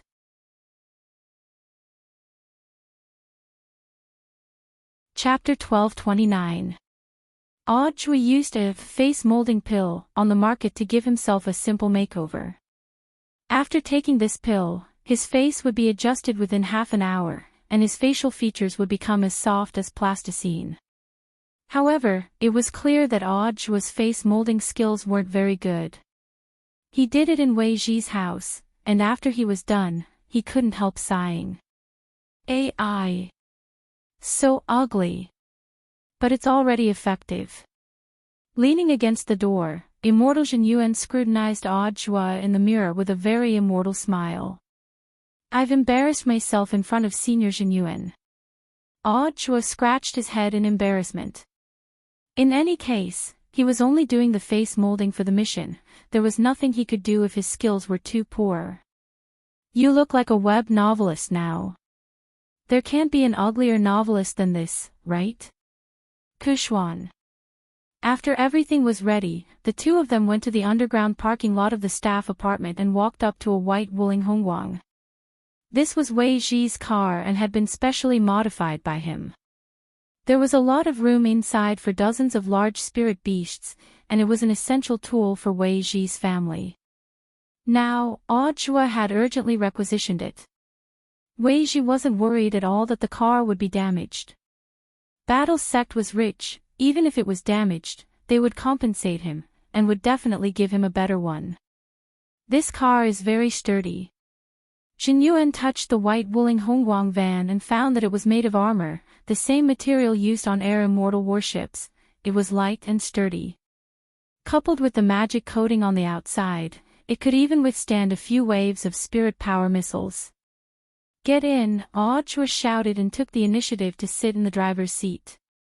As the car drove out, Audrey saw a familiar old man. This person was none other than Marshal Jiang. Not good, Audrey felt that they might be in trouble. As the van drove through the gate, sure enough, Marshal Jiang stopped them. Old man Jiang, who was wearing a vest and waving a palm leaf fan in his hand, looked at Audrey in disguise. Parking fee, 5 yuan. Audrey was blank. Parking fee, 5 yuan. Hurry up, don't waste so much time. Old man Jiang was a little impatient. Are you little Ji's friends? Why haven't I seen you before? I came to visit out of the blue. Audrey pretended to be calm as he handed over a 5 yuan note. All right, let's go. Grandpa Jiang took the money and threw it into a worn-out iron box. Then, he pressed the remote control in his hand and opened the gate. Be careful when you go out. Audrey sensed that there seemed to be a hidden meaning behind these words, but he didn't dare stay any longer. He stepped on the accelerator and drove the car up the slope. Old Master Jiang smiled as he watched the van drive away. At this moment, beside the metal box filled with change, the old man who had not hung up the phone let out a hearty laugh. Ha ha ha, I knew this kid would be fine. Dakong, are you relieved now? He's my chosen successor, so I have to show some concern for him. On the other end of the line, Secretary Dakong laughed. This kid always brings me some surprises. His clone actually managed to fool even the spirit shackles. So, is there any progress on this matter? It's blown up a little. Although it hasn't reached the point where it's impossible to recover from what's done, it's bound to be very chaotic in the next few days, Marshal Jiang said as he waved his palm leaf fan. The head of state already suspects the mastermind behind this, but it's better to bide our time for now. Does the head of state suspect that one of the 10 of us has already been invaded by a hollow spirit? Yes. What on earth is this thing? Marshal Jiang felt a headache coming on. I don't know, but I can say for sure that it's not easy to deal with. You also have to be careful, old Jiang. It seems to have a special way of not only attaching itself to you, but also spreading it. Leaving the staff apartment, Audrey still had lingering fears about what had just happened at the gate. Why do I feel like I've been discovered? Yes, but that little friend didn't directly expose you, Immortal Jin Yuan said with a smile in the front passenger seat. Little friend, thousands of years ago, when this old grandpa was a child, I had a fight with him. He cried and shouted that he wanted revenge. He's probably forgotten about it now. Audrey was astonished as he thought that Immortal Jin Yuan was indeed worthy of being called a legendary cultivator on Earth and the man who had created the gate between worlds. He had even seen the 10 generals when they were children. This cultivation was probably at least 10,000 years old. At that moment, Audrey's imagination suddenly ran wild. If his Shifu also had 10,000 years of experience, how terrifying would he be? After all, he was only 16 years old right now. Driving at top speed, Audrey finally stopped not far from a toll booth on the outskirts of Shanghai City. Jin Yuan instantly understood what Audrey was thinking. This person was probably trying to intercept him. Earlier, Battle Sect's intelligence department sent word that Keon has already been sent out of Shanghai No. 1 prison and will be transferred to Jinghua City. Choosing a vehicle. The other party is very cunning. They've chosen multiple routes and dispatched multiple surveillance vehicles. According to the intelligence department's calculations, the probability of this route being the correct one is as high as 70%. What if we make a mistake? Then we can only leave it to Senior Immortal and the others. Audrey sighed softly, his eyes fixed closely on the ETC passage at the toll booth.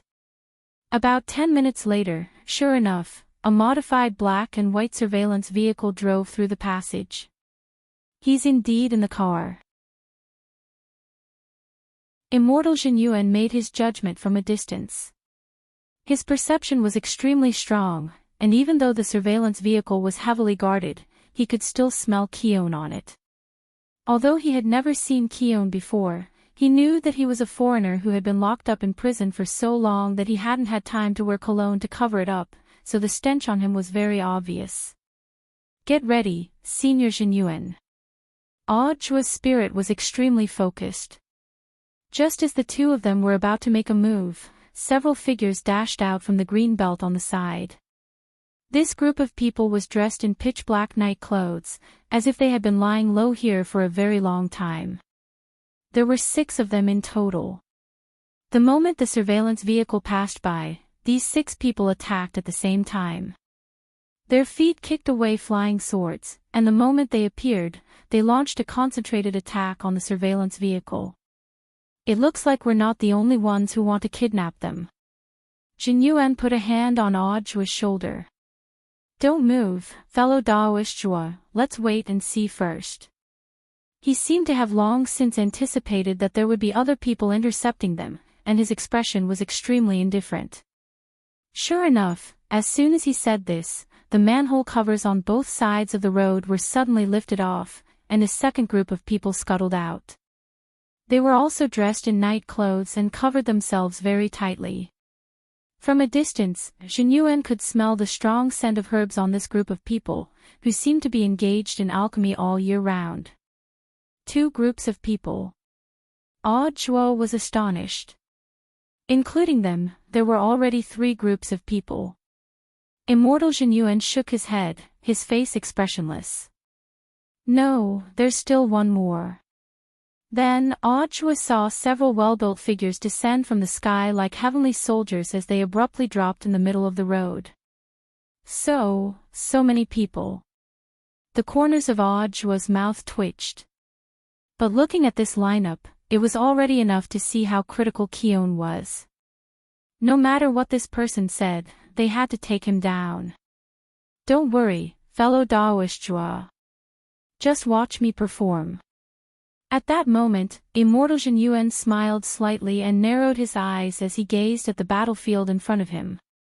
Then, all of you, get down. As soon as he said this, Audhua heard a boom. The ground in front of the toll booth abruptly cracked and the road caved in deeply. More than 40 people in total had come out of the 3 groups of people, but all of them lay flat on the ground like toads, unable to move. Their faces were hideous and twisted, and their entire faces were pressed into the ground as they wailed in pain. Audhua thought that he had seen a lot of big scenes, but he was still dumbfounded by Immortal Jin Yuan's big move, and his mouth dropped open. It's definitely a far cry from Ling Jin Yuan's. This is just a small, insignificant scene, it's just a directional gravitational suppression. Hurry up and pick it up, fellow Daoist. Immortal Jin Yuan patted Audhua on the shoulder.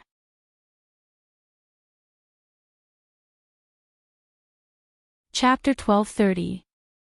In the end, Immortal Jin Yuan one-sidedly crushed the competition between several parties.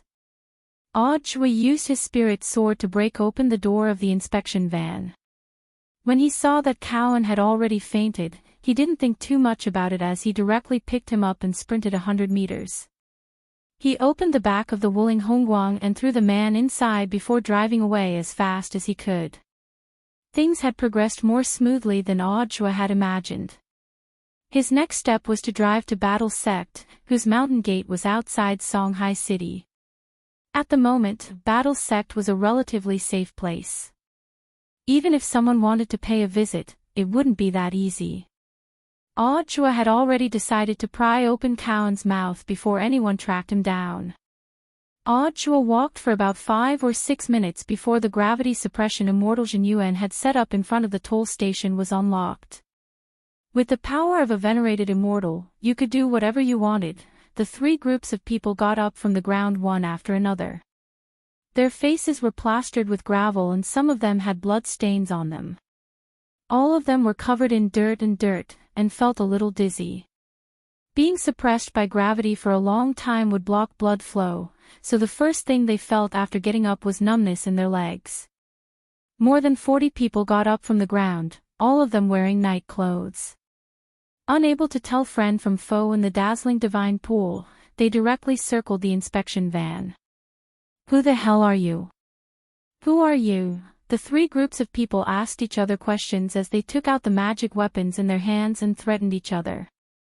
Although they were all speaking Mandarin, it was clear that they had different accents, which made the scene even more chaotic. Everyone, the person we wanted to rob was snatched away by the other group. If we start an internal strife now, won't the 4th group laugh at us? The representative of one group suddenly said at that moment. That's right. Brothers, I also think it's inappropriate for us to stand here, and the police will be here soon. There's no harm in the 3 of us chasing after them, it'll depend on our own abilities. All right. Then shall we retreat? How? Go back to where you came from. The 40 or so people hit it off and scattered in the direction of the previous ambush. The person they wanted to rob had been snatched away by someone else. Since they didn't know the other party's background, these groups of people said they were going to chase after them, but in fact, they still had to ask for instructions before taking action. After the failure of the operation, the burly men in black who had fallen from the sky were quickly picked up by an armed helicopter. A group of people discussed the follow-up plan on the helicopter. The leader of the team took off his mask, revealing his face. Just like Keon, he was a Western cultivator. He had dark blue eyes, a high nose bridge, and long sideburns. He was assimilating with a communication bowl. They were from the SBP Foundation. The team leader spoke to Judgment in fluent Mandarin. They were all capable operatives of the SBP Foundation in Huashuo Nation. Lord Judge, I'm very sorry. The operation has failed. There were a total of 3 groups of people who snatched it from us. Snake deserves to die. I already know about this. It's not your fault.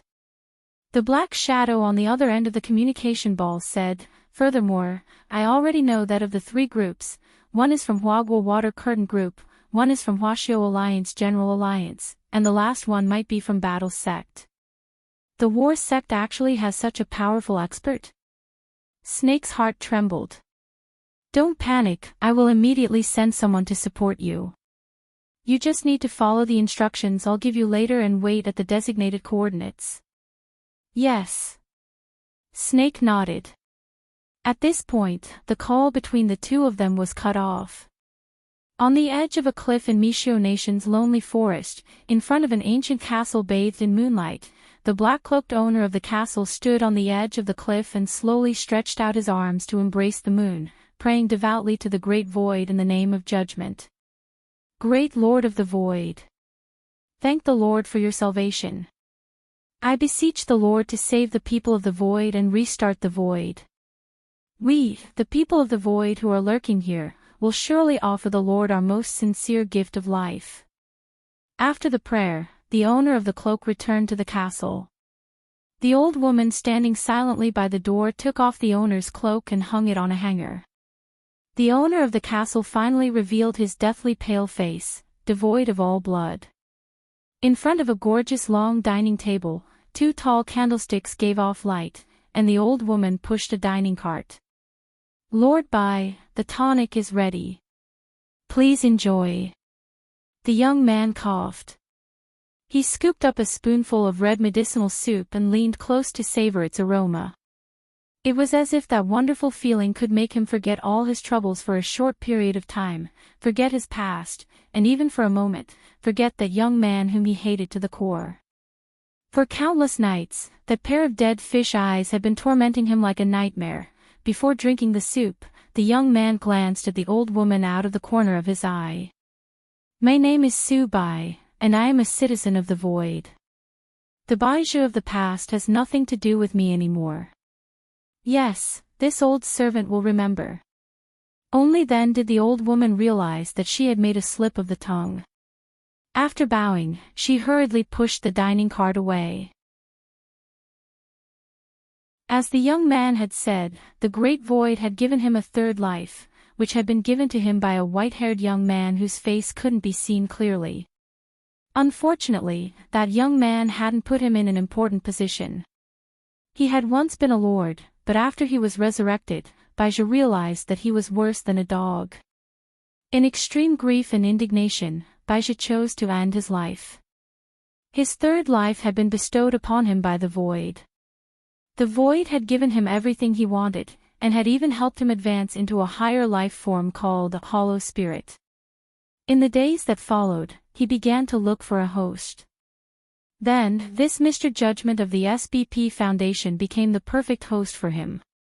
As his hollow spirit body began to merge with Judgment, he took away everything that belonged to Judgment.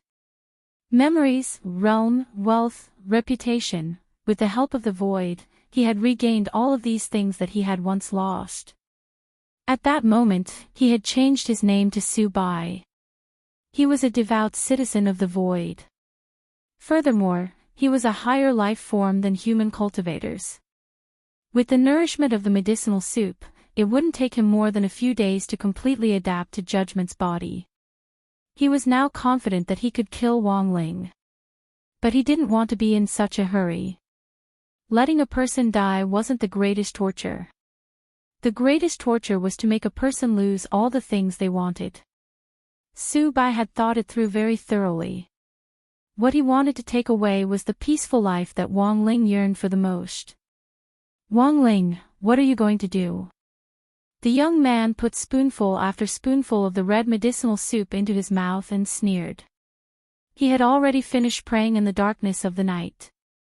The great Lord of the Void was going to reopen the Void Gate and test the human world once again. P.S. Poll.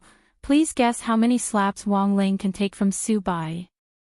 A. 1-3B, 3-5C, 6-10.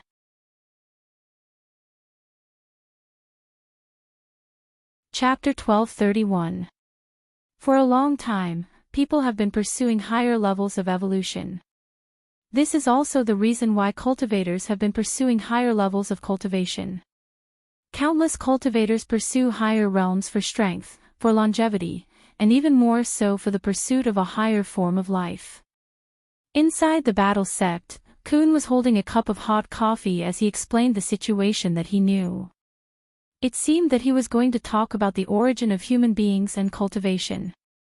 But time was of the essence now, so Audra could only guide Keon from the side and let him choose the key points to answer. In order to win Keon's trust, Audra had even unlocked Keon's spirit shackles. But Keon knew very well that with that long-haired almighty here, it didn't make any difference whether he wore the shackles or not. You didn't want to say anything before, why are you willing to say it now? Audra was puzzled by Keon's sudden change. Keon looked at Audra. The reason I joined the SBP Foundation was to help the human world develop more peacefully and orderly. The investigations I've conducted over the past few years have been based on this goal as well. I will only choose what I think is right. In fact, I was still hesitating when I was sent to the prison van, but after a few rounds of fighting, I immediately understood. What do you understand? I understand. It's the right direction. Keon's voice gradually became deeper. The Foundation has changed. It's no longer the Foundation I used to know. We exist to expose the truth. Now, in order to hide the truth, the Foundation is willing to pay the price of killing an investigator. You mean that the burly men from the Foundation weren't here to kidnap you? Despite their disguises, I know them too. They are the Foundation's scavengers. The duty of the scavengers is to assist in the investigation. They will cooperate with the investigators to carry out specific tasks. For example, sometimes we need to kidnap a specific insider in order to investigate something. At the same time, in order to protect the identity of the insider, we will fake their suicide so that we can take the real person away for investigation. In this way, in the eyes of the outside world, this person was already dead. But in fact, once we have enough evidence, this dead person will come back as a key witness. So, the scavenger's mission was to help you fake a suicide. You can think of it that way. Keon nodded. Holding his coffee cup, he laughed bitterly. But I don't know when the scavengers started to change. The Foundation, which originally exposed the truth, became the lackeys of some tycoons. They sent investigators to gather all the evidence and witnesses, and then sent the scavengers to destroy them all. Truly flawless. Audra scared inside. When did they become like this, and when they became like this? A long time ago. In my memory, it seemed to have started 20 years ago. They had already started to rot 20 years ago. It's just that I didn't have any concrete evidence. Keon frowned as if he was trying hard to recall the details of the past few decades. From the moment my first friend who was also an investigator died, I already had my suspicions. Time. Scavenger. Time. Speaking up to this point, Keon lowered his head and cast a simple impression spell to project the appearance of a blue-eyed foreigner on paper. This man is called Snake, the leader of the scavengers. Maybe even he doesn't know, but I've been paying attention to him ever since my first investigator companion died. The moment he jumped out just now, I could clearly sense that he wanted to kill me. He's very strong. Your realm isn't too bad without the spirit shackles, right? Audra said. We're all elite selected and cultivated by the Foundation. Our realms aren't much different, but the focus of our cultivation is different. Scavengers are killing machines cultivated by the Foundation. As for us investigators, most of our focus is on cultivating perception type and support type spells. At this point, Audra already had a general idea of what had happened. Back in Songhai First Prison, Keon had refused to give in no matter what because he still had a glimmer of hope in the existence of the SBP Foundation. He firmly believed that the faith he had once firmly believed in wouldn't collapse so easily, but after killing 4 people halfway through, Keon instantly understood that the incomparably lofty foundation in his heart had already been completely destroyed. I chose your battle sect because you don't have any interest in the foundation. Do you remember the other 2 people who intercepted us? You mean Huaguo Water Curtain Group and the Central Alliance? If my inference is correct, they've probably already been infiltrated by the Foundation. Compare them. Only Battle Sect is at a lower risk, Keon said. Hearing this, Audra felt that the situation, which had already become clear, seemed to have become a little complicated again. The SBP Foundation has been established for so many years and enjoys a good reputation internationally. I can understand why the Central Alliance might be working with it, but what's going on with Huaguo Water Curtain Group? Audra asked. I'm not particularly clear on this matter. I only heard a colleague mention files related to Huaguo Water Curtain Group. It seems to have something to do with that female candidate for Huaguo Water Curtain Group. Lotus Sun. Yes, that should be the name, but I don't know the specifics of the investigation. The expression on Keon's face was particularly complicated. Because the rumor is that this investigator also died at the hands of the scavengers. Boom. At that moment, as they were talking, a huge explosion suddenly erupted outside Battle Sect's mountain gate. Grenade-throwing senior immortals True Venerate Hall also shook slightly with this huge tremor. Report a group of foreigners are preparing to attack the mountain. A Battle Sect disciple ran in a panic. It's the scavengers. Snake and the others are here. Keon became nervous. They clearly know that you have an expert keeping watch here, and won't act rashly unless they're fully prepared. Snake is very strong. He's definitely going to kill me. Don't panic. Audra tried to calm Keon down. He exchanged glances with Immortal Jin Yuan, who was about to go out and take a look at the situation. In the end, another Battle Sect disciple ran in a panic at that moment. Report the leader of the foreigners is dead. Dead? Audra was stupefied. Crispy Noodles Dao Monarch said it was a needle that came from afar like a shooting star and directly stabbed him to death, then flew off into the distance.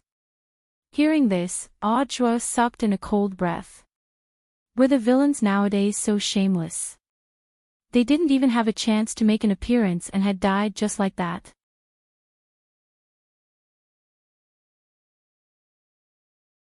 Chapter 1232. About 5 minutes ago, a group of foreigners had gathered outside Battle Sect's mountain gate. Their leader was none other than Snake, who was known as the SBP Foundation Scavenger Team Leader. In less than 2 hours, he had arrived at the location Su Bai had specified and obtained a magic treasure known as the Void Magic Ball. Then, he had come here according to new instructions. Snake didn't know what this Lord Judgment wanted to do, but there was nothing wrong with following the Foundation's arrangements. A group of outsiders gathering in front of the mountain gate was definitely a sign of danger. Seeing this, the Battle Sect disciples in the Sentry Tower hurriedly reported the situation to their superiors.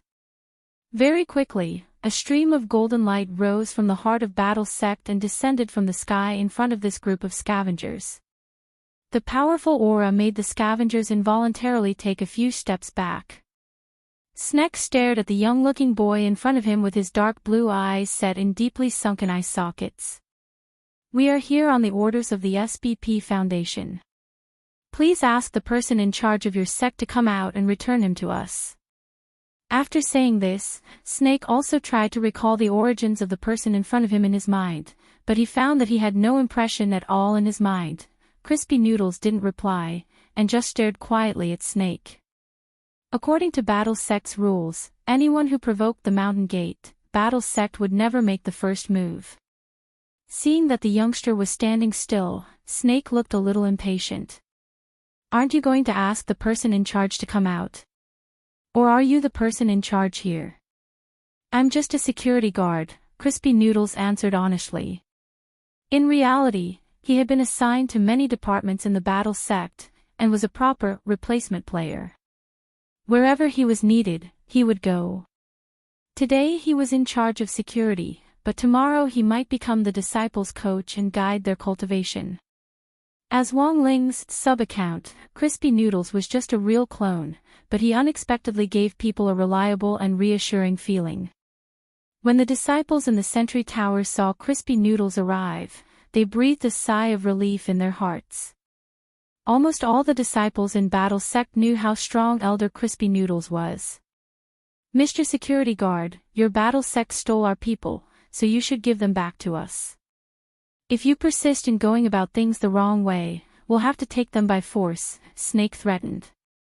Crispy Noodles sighed in his heart, lamenting that the foreigner in front of him had so much nonsense to say, and he suspected that he was exaggerating the number of words. Instead, he was hoping that Snake would act faster. Until he saw Lu Gang galloping towards him from the horizon. "So that's how it is. It's all God's will." The young man raised his head and stared through the layers of clouds at the approaching beam of light. He immediately understood who the culprit was. There was only one person in the entire universe who could achieve such finger strength. The strongest person was about to be eliminated, so there was no point in fighting. The young man sighed in disappointment and turned to return to the sect. As soon as he took a step forward, Snake reached out and pressed his shoulder. "You want to leave? It's not that easy."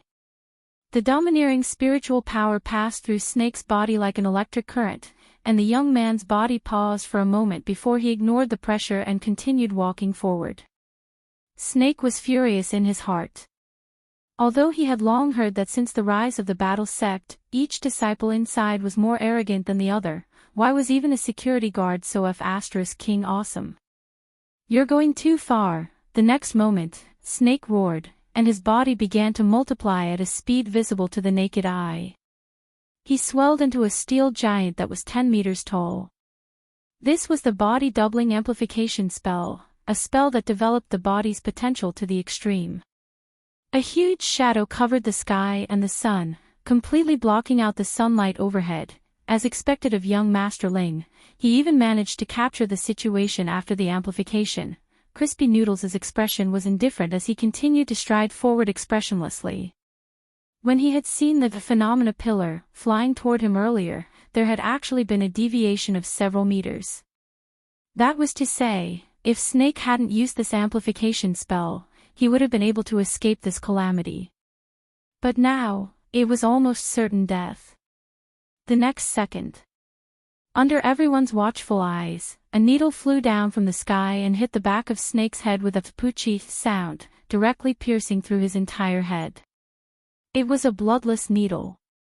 But the moment it pierced through, it disintegrated all of Snake's brain tissue. His huge body crashed down in front of the mountain gate, and then his body, which had expanded dramatically, gradually shrank. Crispy Noodles didn't even turn his head, because this was what he had already expected. At this point, the group of scavengers in front of the mountain gate were all stunned. "Captain," they weren't in a hurry to get revenge. Instead, they immediately surrounded Snake and took out all kinds of emergency magic treasures to save him. When the scanner scanned Snake's brain, one of the team members was already so shocked that he couldn't speak, because the scan showed that Snake's head was completely hollow. The moment the flying needle pierced through, the entire brain had been incinerated completely by the overflowing energy. Brain dead, there was no saving him. Several scavengers quickly made their judgment. Someone tried to get revenge, but was intercepted by another person. This was the deputy captain of the scavengers, named Kaz. "The entire security team killed our captain without even looking back. If you go over like this, you'll just be sending yourself to death." The people of Battle Sect were terrifyingly strong, even more so than the rumors said. The situation in front of them was already beyond Kaz's understanding. What on earth did he do? "No, I didn't see it at all. It looked like a magic treasure, coming from afar. That's too scary." He clearly didn't even lift his hand. Did he use his mind to control the magic treasure? At the very least, it's an upper-class holy weapon. No, it might be world-defying. He didn't even have any spiritual energy fluctuations just now, and didn't even consume spiritual energy to activate a world-defying magic treasure. As the scavengers discussed this, they all felt chills run down their spines and their hair stand on end. Let's not act rashly for now, let's report the situation to Lord Judgment first. Kes frowned, and immediately directed everyone to quickly leave Battle Sex Mountain Gate with Snake's corpse. They still had a void magic ball given to them by Lord Judgment, but so far they didn't know what this magic ball was for. As the foreigners left, the disciples on sentry duty at the sentry tower also lifted the danger alarm, and the entire battle sect was in high spirits. Did you see that? Elder Crispy Noodles is too strong. I saw it. It looked like he used his mind to activate the magic treasure and directly killed that troublemaker captain. Is that foreigner really dead? He should be. Look at the way the rest of them are scurrying away like rats, they've obviously been scared. Look at Elder Crispy Noodles, he looks so calm and collected. He didn't even lift his hand during the whole process, and there wasn't even any spiritual energy fluctuations. And when that foreigner leader's body swelled up, Elder Crispy Noodles actually chose to turn back. It looks like Elder Crispy Noodles has already decided that this person is dead for sure, so he turned back. Real men. They never look behind them.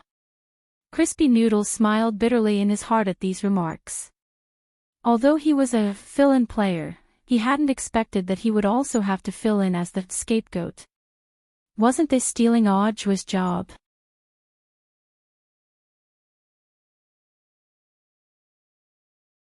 Chapter 1233. The scavengers had been repelled for the time being, but that didn't mean the matter was over. This was just the beginning of chaos. Audiobook was still pressing on with his questioning of Cleone.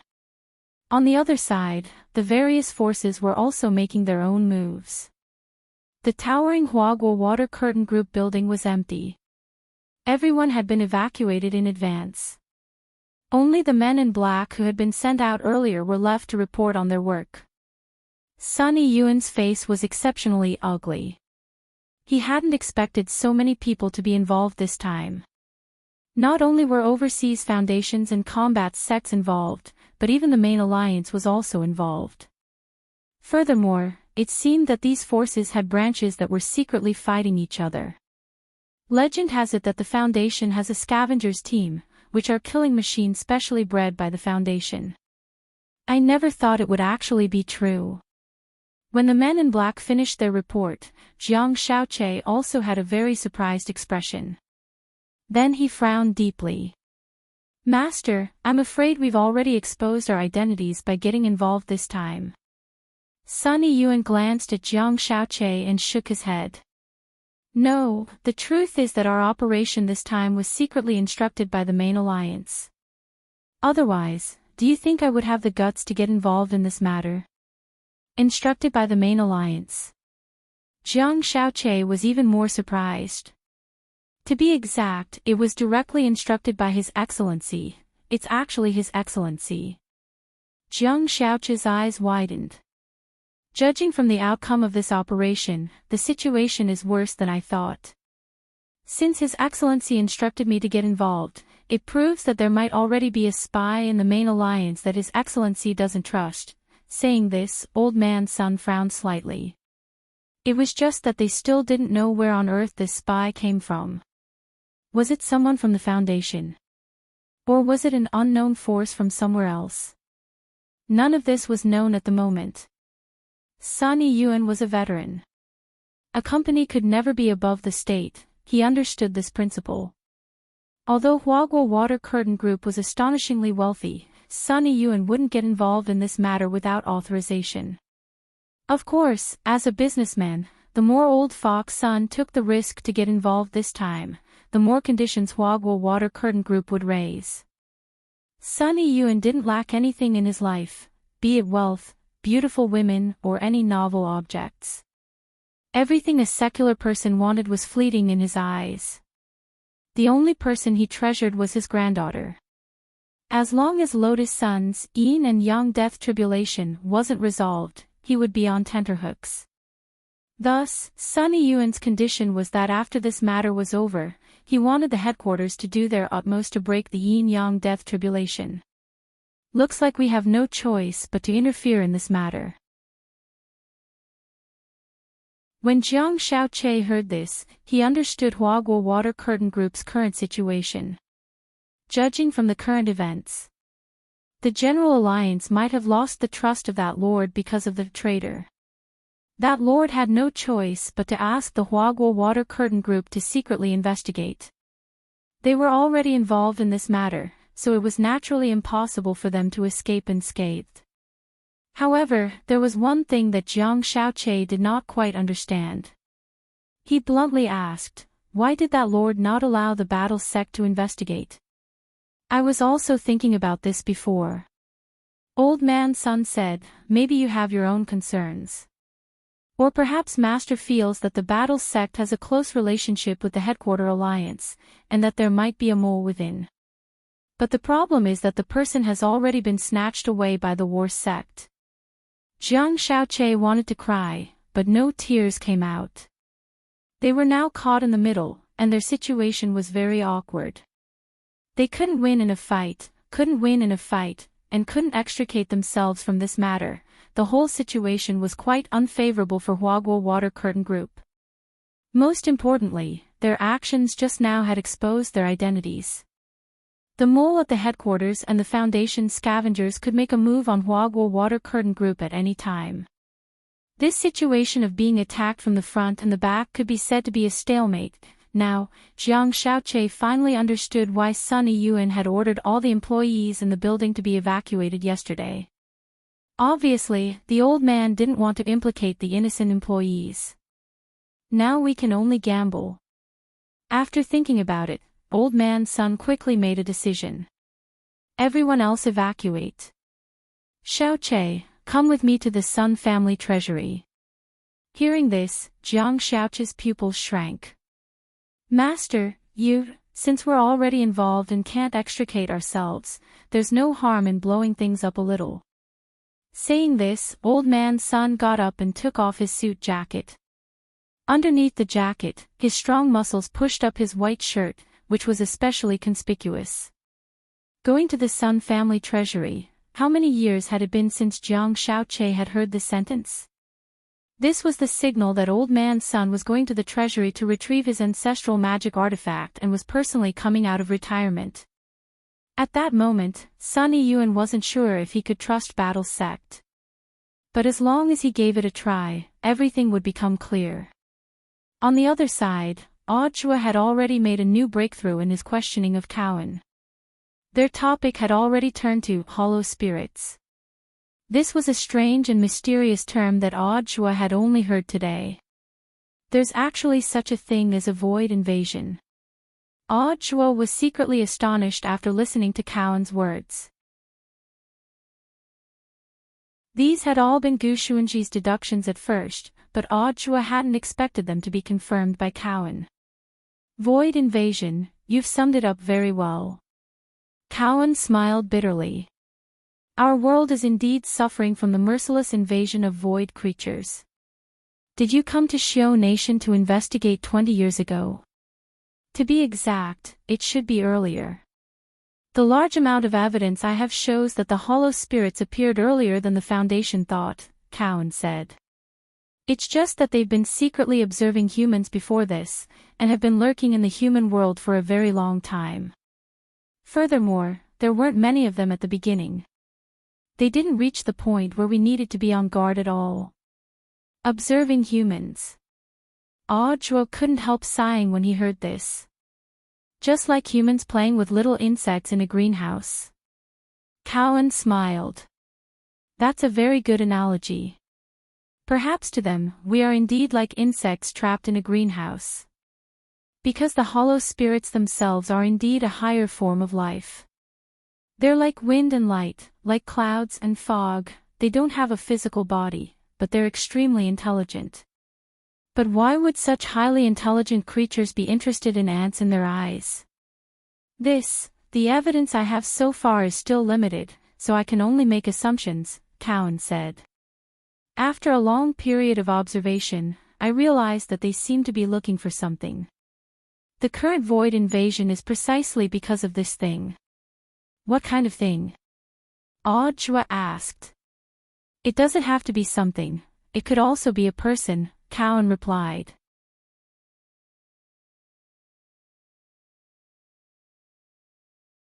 Chapter 1234. After this conversation, Kuhn's nervousness had clearly eased a lot. Perhaps it was because Snake's death made him feel like a burden had been lifted from his heart. As one of the investigators, he had felt and seen too many of his colleagues die at the hands of scavengers.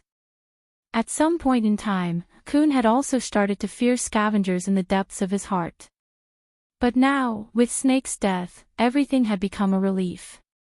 It was as if Battle's sect had become Kuhn's safe haven. Staying in the true Venerate Great Hall in the hinterland gave Kuhn a sense of security.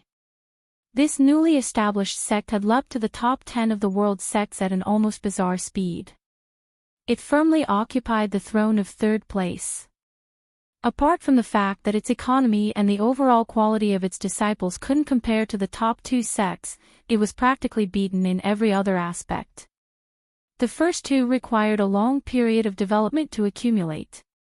After all, Battle's sect was a newly established sect, and it had already been very difficult for it to reach this stage. You don't think it's necessarily an object, but a person. Audra frowned deeply when he heard Kuhn's speculation. If it was to find an object, he thought of his Shifu's omniscient elephant's pillar. But it wasn't like his Shifu wouldn't return the pillar. Was it worth it for a hollow spirit to ride over a magic artifact? The omniscient elephant's pillar definitely wasn't the only thing in the void behind the gate of the void. Furthermore, it had to be something even more powerful. In comparison, Audra felt that the weight of this omniscient elephant's pillar didn't seem to be that high. But if they were here to find someone, that would be a very wide range. Even if they narrowed it down, it seemed that they could only lock onto Huaxiu Nation. 20 years ago, the Foundation had sent Kuhn to investigate Huaxiu Nation in order to investigate the hidden hollow spirits in Huaxiu Nation. Looking at the overall data, Huaxiu currently had the most hidden hollow spirits in its territory. Hence, all of this was because of a certain person in Huaxiu Nation. At this point, the situation gradually became clear. Is there any way to identify hidden hollow spirits? As I said before, hollow spirits are high-level creatures without a physical body. When they reside in a human body, there's bound to be a rejection reaction. A rejection reaction. It's only at the beginning. Hollow spirits are extremely adaptable. The faster ones will be able to adapt in a day, the slower ones will need about 5 days. However, no matter how fast or slow they are, they will need to drink a red medicinal soup. How did you know? Audra was amazed.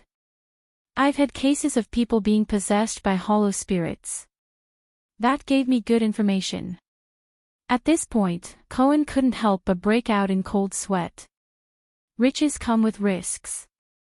What I'm doing is very dangerous. If I'm found out that I'm testing the hollow spirit, I'll definitely die. Using the body of a human to deal with an unknown higher being. Hearing this, even Audra couldn't help but admire Keon's courage. He sensed the spirit of a desperate man from Korn. In fact, the investigators of the SBP Foundation all had this spirit. It was the mission of every SBP investigator to do their best to unearth and pursue the truth. Audra couldn't help recalling the extreme weather when he had hugged a tree and reported for duty at the front. Then, the reporters and cameramen who were swept away by floods or hurricanes. I took a sample of the red decoction and wanted to take it to the Foundation for testing. Where is Ben now? I don't have it with me, it's in my apartment. I don't know if it was destroyed by the scavengers. Korn frowned deeply. Given their ability, it shouldn't be hard for them to find out where I live. It seemed that the key was the sample of the red decoction. If they could crack the secret, they might be able to discover the difference between human cultivators who were possessed by hollow spirits and ordinary human cultivators. I'll think of something about the decoction. After saying this, Audio looked at Immortal Jin Yuan next to him. Senior, did you hear that? Please help me find this decoction. That's easy. Immortal Jin Yuan nodded. With a turn of his body, his entire body turned into a cloud of smoke and disappeared. Even someone as experienced and knowledgeable as Korn had never seen such frightening spatial manipulation before. What on earth is this senior's background? That's a sect secret. If you want to know, you can investigate it yourself. Korn wiped at his sweat. It's not that I haven't looked into Battle's sect, but it wasn't until today that I realized there were still a lot of things I missed. Furthermore, this is the first time I've seen a sect set up a snack shop in their own sect. In order to control what their disciples ate, large sects usually didn't set up this kind of snack shop. They ate too much puffed and fried food and carbonated drinks. Over the years, this would have a huge impact on the growth and development of the spirit root. This was also why people who liked to drink fat otaku cola generally had low cultivation levels. A certain expert had once publicly published this opinion in Cultivator Has a Say Daily. Of course Audio knew what Korn was trying to say by specifically mentioning the snack shop. He smiled slightly. Actually, I don't think that eating snacks will necessarily have an impact on one's realm. When a person's realm and strength had already reached a sufficiently heaven-defying level, how could they be swayed by a few bags of snacks? Audio had also thought this way when he was younger. But after meeting his adorable little Shifu, he felt that a whole new world had opened up to him. Wang Ling's existence had completely subverted his understanding of cultivation. In Audio's eyes, the so-called impact of eating snacks on one's realm was simply a paradox. Cultivators just needed to have a limit to everything they did.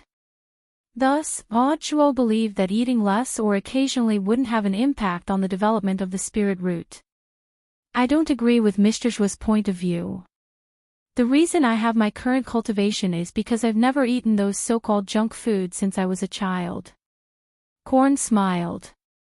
But in the next moment, Audio's soul interrogation stunned Korn on the spot. But Mr. Korn, do you think you've been happy all this time? Korn fell silent. I know that it might be very difficult to change Mr. Korn's understanding of cultivation in the short term, Audio said. Audio said, but if Mr. Klein is willing to join our sect and fully understand our corporate culture, so Mr. Zhuo wants to pull me in? Keon stopped Audio from speaking. After going around in a big circle, he finally understood Audio's meaning after hearing this. Sure enough, the Oriental way of talking was broad and profound. Korn gasped in amazement. Audio smiled. Mr. Korn, Battle's sect won't easily extend an olive branch. Korn thought for a bit and also smiled. Once this is over, I'll think about it. The two of them chatted as they waited for Immortal Jin Yuan to bring back a sample of the red medicine. At that moment, a disciple outside the door hurried in. Report Mr. Sun of Huaguo Water Curtain Group requests an audience. Mr. Sun. The visitor was a little unexpected for Audio. At the same time, Audio felt that this person was quite difficult to deal with. After all, there was a small chance that this person would become Audio's Shifu's father. Simply put, there was an extremely small chance that this person would become Audio's future Shifu. Then Audio's attitude towards this person, whether Sunny Yuan was here to cause trouble or not, Audio had to consider it carefully.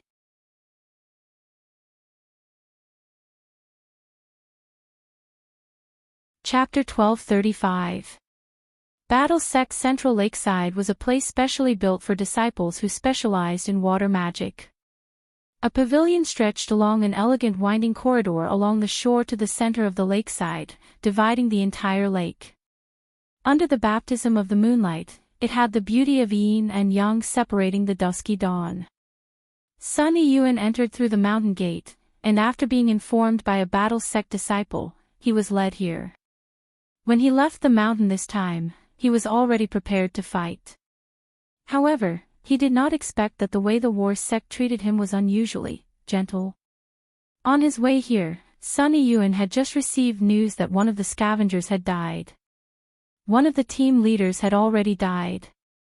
No one had seen how he had died, but the intelligence indicated that he had been killed by a security guard. When he had first received this news, Sun Yun had thought that something had gone wrong. In the end, when he had just passed the mountain gate, he had seen a youngster who looked a little like Wang Ling, but who was fundamentally different, looking at him with a smile. Although he looked like Wang Ling, he knew very well that this wasn't Wang Ling.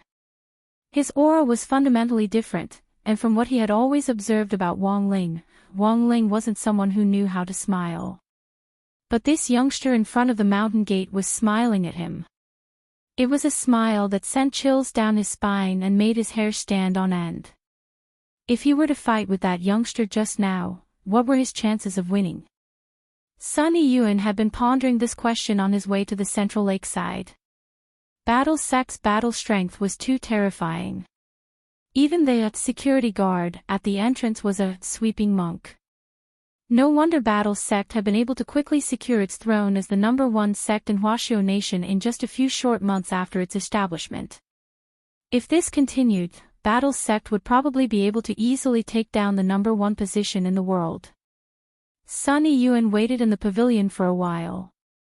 Before long, footsteps could be heard in the corridor, and in the pale and bright moonlight, he saw the newcomer's face. It was a young man who looked a little ugly. At first, Sun Yun didn't recognize him. Then, the young man said, "Mr. Sun, it's our battle sect's great fortune to have come to visit. May your immortal luck prosper." This familiar voice instantly evoked Sun Yun's thoughts, and he immediately narrowed his eyes. I'm Audua." Audua revealed his true identity without any hesitation after he had pinched his face. "As expected, you weren't caught." Sun Yun smiled. "It seems that Mr. Sun has expected this. I can roughly guess that you've already escaped, but I don't know where you are." With his hands behind his back, Old Man Sun gently floated up and left the pavilion. His body was as light as duckweed as he stood on the surface of the lake. There were only a few ripples and a few circles of ripples. Audua followed Old Man Sun's example and also stood on the surface of the lake, the two of them looking at each other deeply in the soft moonlight. "Dakong has his eyes on you, and you're also the person most likely to succeed him as the leader of the Alliance of 10,000 Schools in the future." Sun Yun said, "I originally had some doubts about his choice, but now it seems that you do have some ability." "Mr. Sun is too kind, little Zhuzi was just lucky." Audua cupped his fists in salute. He saw that Sun Yun had changed into a set of light sportswear. He could roughly guess the purpose of this old man's trip up the mountain. "Is Mr. Sun planning to use violence to get me back?" Audua asked. The corners of Sun Yun's mouth twitched when he heard this. As the chairman of Huaguo Water Curtain Group, he had indeed come in person with the intention of fighting. But the problem was that they were being too polite. How could he make a move? He had even taken out the ancestral magic weapon, Gold and Jade Sky Shocking Rod, from the Sun family's treasury. How about I guess the purpose of Mr. Sun's trip? Seeing that Sun Yun wasn't speaking, Audua began to analyze the situation. Mr. Sun did indeed intend to fight us at first. But after entering our battle sect's mountain gate, Mr. Sun realized that we weren't hostile, so perhaps the general purpose of Mr. Sun's trip was to test our battle sect strength. "You've seen through everything," Old Man Sun chuckled. Of course, the reason why he hadn't made a move wasn't entirely because he had realized that battle sect wasn't hostile towards him. It was because he had realized that even if he did make a move, he might not necessarily be able to beat the security guard at the gate. He was a true immortal, but he had been frightened by the imposing manner of a security guard. If he really couldn't beat him, wouldn't he become the laughing stock of the world? And the most important thing was that if word got out, Wagwa Water Curtain Group's stock price would definitely plummet. As a businessman, in order to preserve his integrity, after careful consideration, Sun Yiyuan felt that directly making a move wasn't appropriate. Furthermore, a fight between true immortals would cause too much of a commotion, enough to destroy a city. We've already backed up the video footage of Klein's interrogation. On the lake, Chua said frankly, if Mr. Sun wants to see it, I can take Mr. Sun there now. You're quite honest. Sun Yiyuan looked at Chua. Aren't you worried that I'm not on your side? Chua smiled. No matter how bold a financial group is, it's impossible for them to go against the head alliance. Unless Mr. Sun is acting on someone's orders. Chua had thought of this when he had listened to Immortal Jin Yuan's analysis in the Wuling Hongguang van about the smell of medicine on some of the people on the road. So when he thought about it further, it was very obvious whose orders Wagwa Water Curtain Group was acting on. Ever since the head alliance was established, it's been that Lord's. Our battle sect relied on it to grow. Naturally, we will stand on that Lord's side unconditionally. Chua bowed again. Mr. Sun, do you know why I asked to meet you here? In the evening breeze, Sun Yiyuan's gaze was incomparably tranquil as he looked at the bright moon reflected on the lake in front of him. Hard like a bright moon. Old man Sun stared at the moon, his tense heart relaxing a little. He sighed in his heart. It was a good thing that Battle Sect wasn't an enemy, they weren't on the other side. Otherwise, the outcome would have been really hard to predict. Just sending out the security guards at the door would have been enough to kill like crazy. We will share the following information with Mr. Sunday. If Mr. Sun trusts us, we will share it with you. If Mr. Sun trusts us, we can also share some of what we know. Saying this, the phone in Chua's trouser pocket vibrated. Immortal Jin Yuan had returned. Chua learned that the sample of the red medicine was in perfect condition. The main thing was that Klein had stored it in a very tricky place. He had actually put it in the toilet. When Immortal Jin Yuan had arrived, Klein's place of residence had been a mess, and it had clearly been searched by the scavengers. But they had never expected Klein's action of putting the sample in the toilet would imperceptibly protect the sample. Because before this bunch of scavengers had opened the toilet, in this way, Lord Ma had already sent the sample away. When Immortal Jin Yuan went over again, Lord Ma had sent the sample back.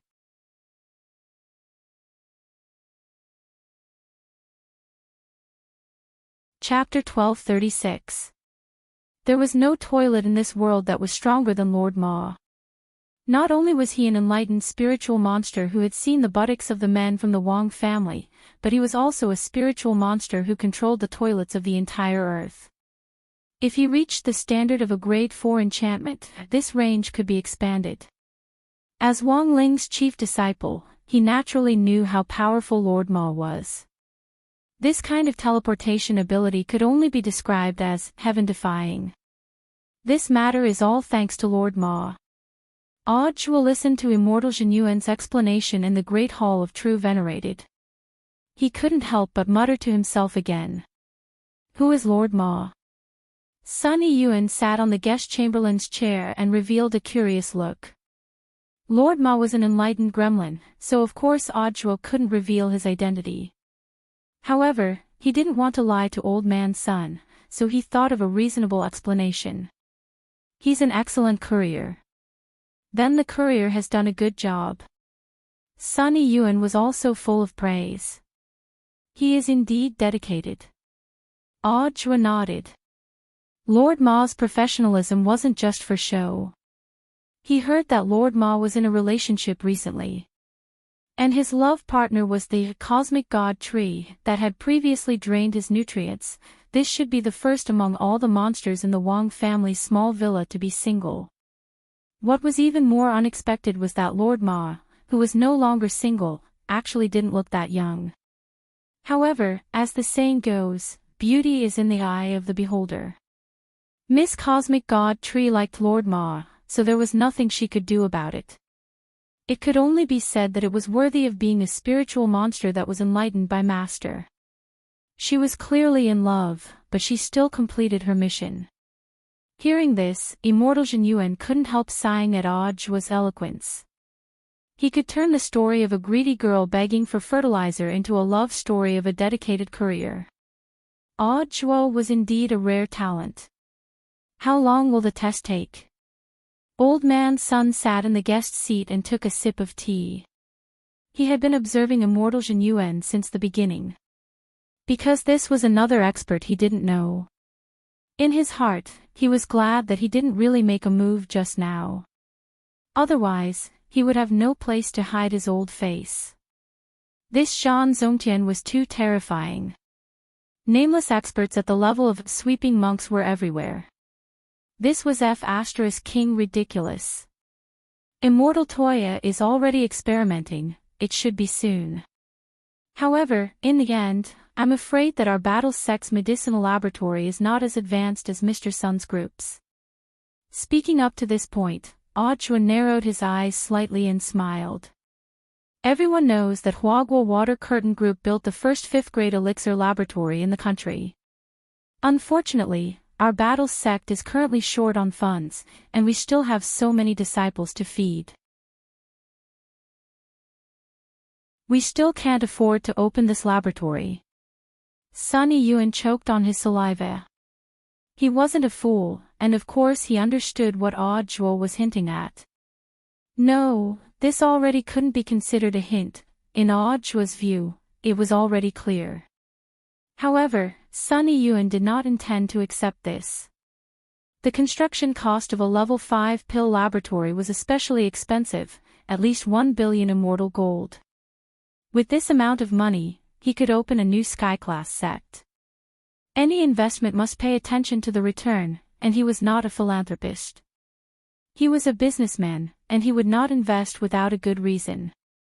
Contrary to Sun Yiyuan's expectations, Audua actually didn't continue pestering him, and instead changed the topic back to Keone.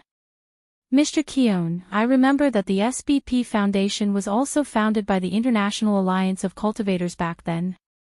That's right. Keone nodded.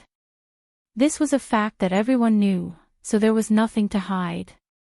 Let me get a little gossip. How much did you invest in the initial establishment? I think it was 1.5 billion immortal gold, and that's just the operational investment. If you add in the equipment and site, the total investment is already over 3 billion. Does the foundation also have an elixir laboratory? Yes. It's a level 5 pill laboratory. It was built by Mishio Nation's Torinos Pill Company. That can't be, right? It costs a lot to build a level 5 pill laboratory. Which entrepreneur would invest for no reason? Audua had an incredulous expression on his face. Mr. Zhua, you have to believe that there are still people in this world who are true, kind, and beautiful, and who sincerely contribute to world peace. Keone's words were very sincere. After saying this, he glanced at Sun Yiyuan out of the corner of his eye. Of course, not all outstanding entrepreneurs have this kind of awareness. Hearing this, Old Man Sun's hand holding the teacup started to tremble. He was now especially regretful. He shouldn't have chosen to come to Battle Sect from the very beginning. Wasn't this clearly extortion on the basis of morality? From start to finish, Audua hadn't asked him to help Battle Sect set up a laboratory. But after gossiping with Keone, every word Keone said struck at Audua's heart. It was the kind of a strike at the heart that killed and strike at the heart. As an outstanding entrepreneur, Sun Yiyuan indeed felt as if his conscience had been shaken. At this point, looking at Sun Yiyuan's expression, Audua knew that the matter of the Battle Sex Level 5 laboratory was basically settled. Although this old man's son didn't say anything, his heart had probably already sunk into a deep, moral vortex. Although his methods were a little despicable, there were times when despicable and shameful, but they were useful. Since things had already progressed to this point, there was naturally no way for Audua to stop.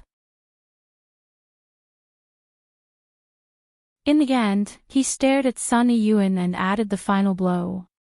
I know that Mr. Sun is an outstanding entrepreneur, and definitely has the same corporate conscience as Torino's pill company. Of course, Sun Yun took a deep breath and gritted his teeth as he stared at Audiobook. Don't worry, Mr. Joie. Once this matter is over, my Huagua Water Curtain Group will invest in the construction of the Battle Sex Level 5 laboratory. How can I accept this? Hearing this, Audiobook immediately got up. What virtue or ability does my battle sect have to accept such a big gift from Mr. Sun? But then again, this is definitely of Mr. Sun's own free will, right? Otherwise, if word gets out that my battle sect is coercing you, we can't afford to lose our reputation. Old man Sun did his best to maintain a smile. Of my own free will, all of this stems from my entrepreneur's conscience, and so, in this delightful conversation about entrepreneur's conscience, it was as if Audiobook could hear his teeth grinding. But he was certain. This probably wasn't an illusion. It was already 2:12 in the morning on Thursday, November 26th. He hadn't fallen asleep yet. After finishing his homework, he had been secretly assisting in the investigation of the Foundation. According to the clues left behind by Warden Liang, there were 7 main envoys behind the scenes of the Foundation. Book of Sage Immortal listed these 7 people in detail in front of Wang Ling. This was the relevant information extracted from Warden Liang's soul memory. And his soul was already under Wang Ling's protection. Position 1, Moon. Gender unclear, but a gentle person. Position 2, Star. More intelligence than the others. Claims to have prophetic abilities. Position 3, Sunday. Always exudes a sense of justice like a big brother. Position 4, Judgment. Host of the meeting. Voice shrill and funny. Gender unclear. Position 5, War Chariot. Like his code name, his style is full of violence. Position 6, Fate. A man of few words, but can always give hints at critical moments. Position 7, The Fool. Always leaves the meeting midway. Very mysterious. After reading this, Wang Ling felt like he was playing werewolf killer. Then, among these 7 people, who on earth was the Void Spy, and how many wolves were there?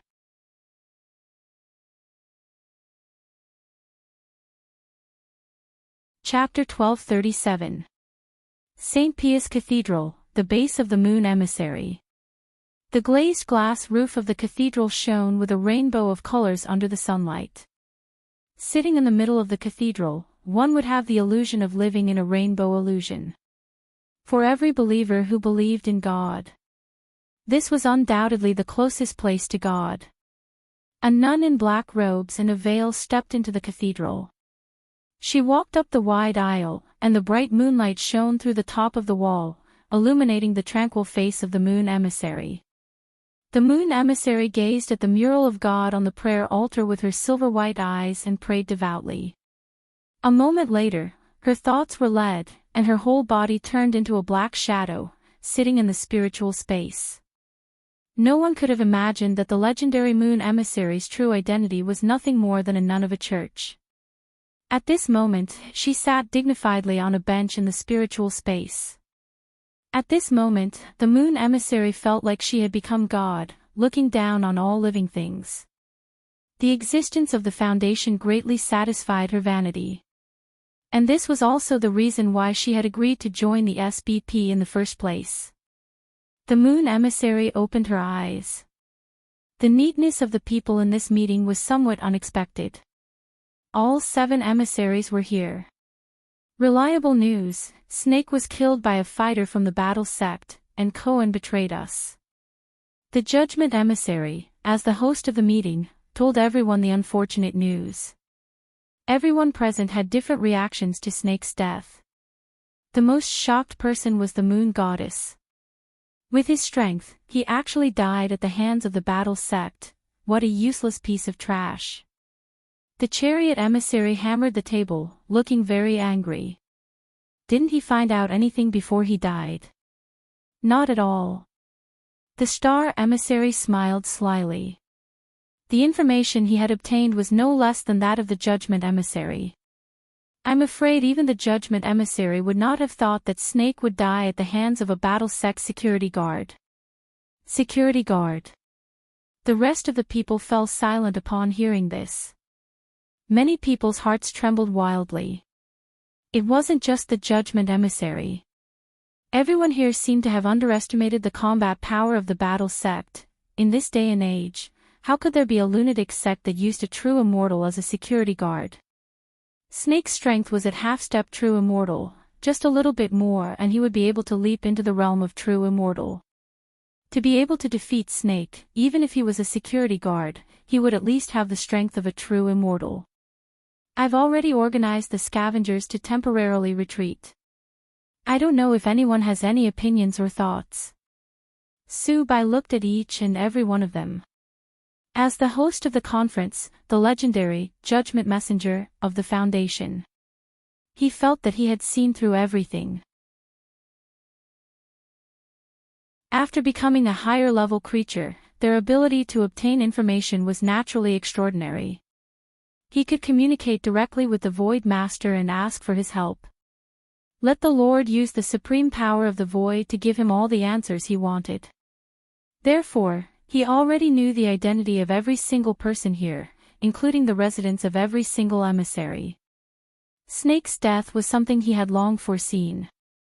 As long as the Void Orb existed, he would be able to absorb Snake's soul immediately after his death and transform Snake into a high-level ethereal.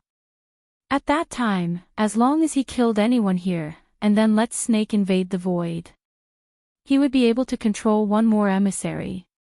After that, as long as he repeated the above actions, the entire Foundation would fall into his hands. But right now, the most important thing was still acting. He couldn't directly reveal everyone's identity. And Su Bai was deeply conflicted as to whose body he should let Snake invade. He had to observe first and see who would dare disobey him. It's too dangerous for the scavengers to remain in Huaxiao. I think we should withdraw them all for now and wait and see. At that moment, Sun Messenger said, the scavengers have done a lot for the Foundation over the years. Once they fall into the hands of another country, everything the Foundation has done will be exposed. But the problem is, Cleon is already in their hands, isn't he? Tank continued to slap the table in an unusually irritable manner. The scavengers have higher priority than these investigators, and they may not know about the scavengers. Sun Messenger insisted on his point of view. All these years, the scavengers have done nothing that can be used against them. They've done a great job, haven't they? Tank was furious. I still don't agree. The death of the scavengers is tantamount to the Foundation being humiliated in another country. We must get back at them. The dispute between Sun and Tank was to be expected. Their personalities were as different as heaven and earth. But after both of them expressed their views, there seemed to be a focus of discussion in this meeting. As usual, whether the scavengers stay or leave will be decided by a vote. The minority must obey the majority, Su Bai said as envoy of judgment. Sun Messenger was considering the Foundation's long-term development, but he seemed to prefer Tank Messenger's way of handling things.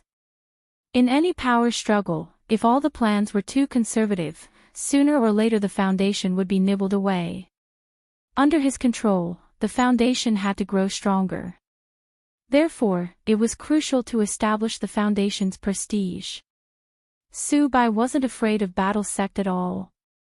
In his opinion, Battle Sect was nothing more than a stepping stone for the Foundation's development. It was destined to serve him. I support Tank's view. So, he spoke first to express his opinion. It was rare for the host to express his opinion first. Looking at this scene, Sun Messenger instantly felt a hint of anger rise in his heart. He had the feeling that he was being targeted. When he saw the other envoys vote one after another, this surging anger was on the verge of erupting. Moon. Star. Fate. What on earth do the three of you mean? Sun Messenger questioned the three of them. Moon, haven't you always advocated peace? Why would you agree with Tank Messenger's violent style? Nun Moon was silent. She actually didn't have her own opinion, and following the crowd was her usual practice. Star Messenger, although Sun Messenger's words are reasonable, I always follow my own judgment. At this time, Sun Messenger looked at Fate. Like before, Fate fell silent again. Finally, everyone's eyes turned to the only person who didn't express his opinion. The Fool, what do you think? Subai stared at the black shadow sitting at the back and narrowed his eyes. The Fool often left midway through a meeting. This was the only time the Fool didn't leave. But now it seemed that the Fool's vote was meaningless. Even if he voted for Sun, this vote was destined to be won by Tank. In the silence, everyone seemed to hear a rustling sound, as if someone was chewing something. Who's secretly eating snacks during a meeting? Subai asked in surprise. Everyone looked in the direction of the sound. They were surprised to find that the sound came from the Fool in the seventh seat. It was coming from the black shadow that the Fool had transformed into. Although they couldn't see the Fool's face and could only see a black shadow, they could clearly see what the black shadow was doing. They saw the Fool seem to have opened a new bag of packaging, took out the seasoning packet, and skillfully tore it open and sprinkled it in. Then he put his hands together and crushed the snacks. Subai's heart skipped a beat when he saw this. From what he knew, the Fool was not like this. He didn't have a hobby of eating snacks. But who was this Fool? And this action of opening the bag of snacks seemed a little familiar to Subai, his gaze touched. Deep in his heart, an inexplicable sense of fear was awakened at this moment.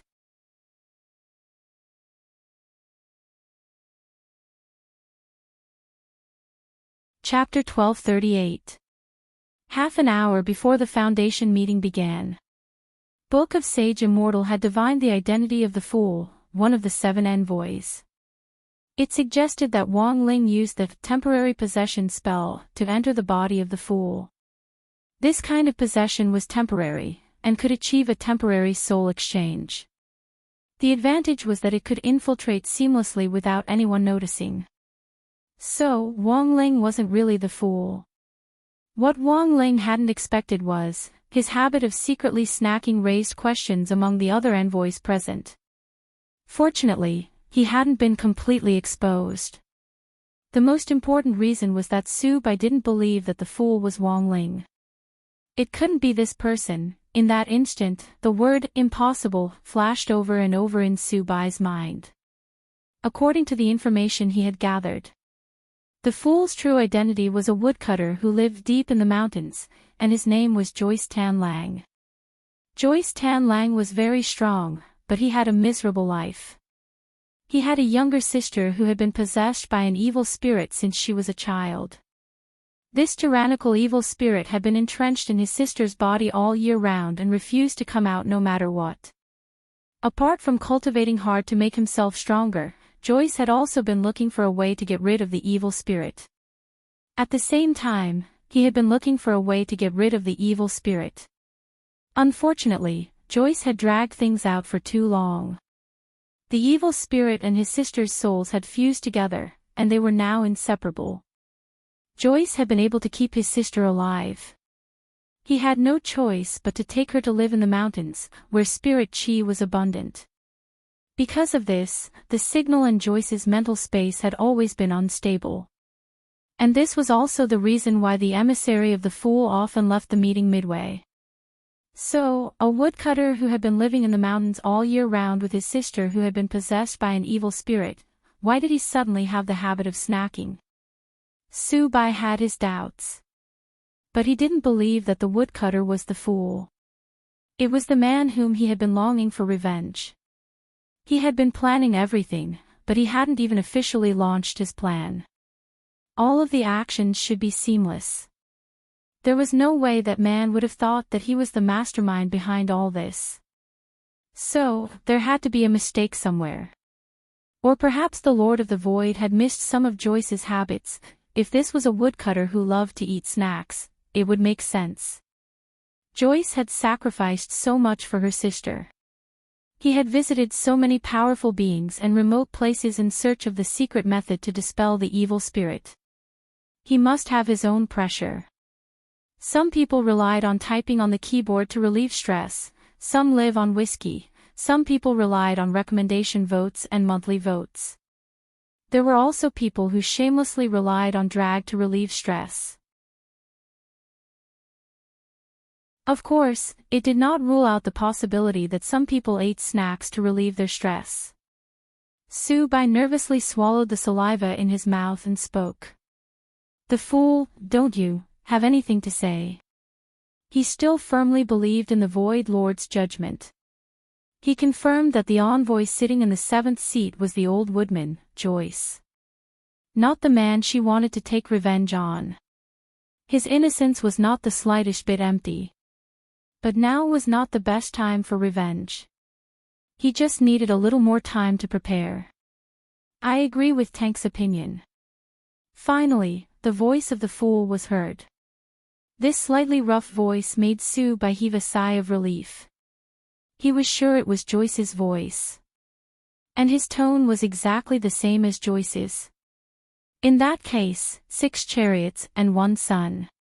The Foundation will draw up a follow-up plan based on Tank's suggestion.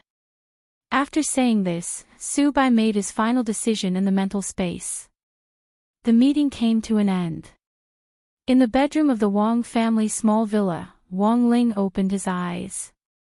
At the last moment of the meeting just now, Wang Ling had cancelled his temporary possession spell.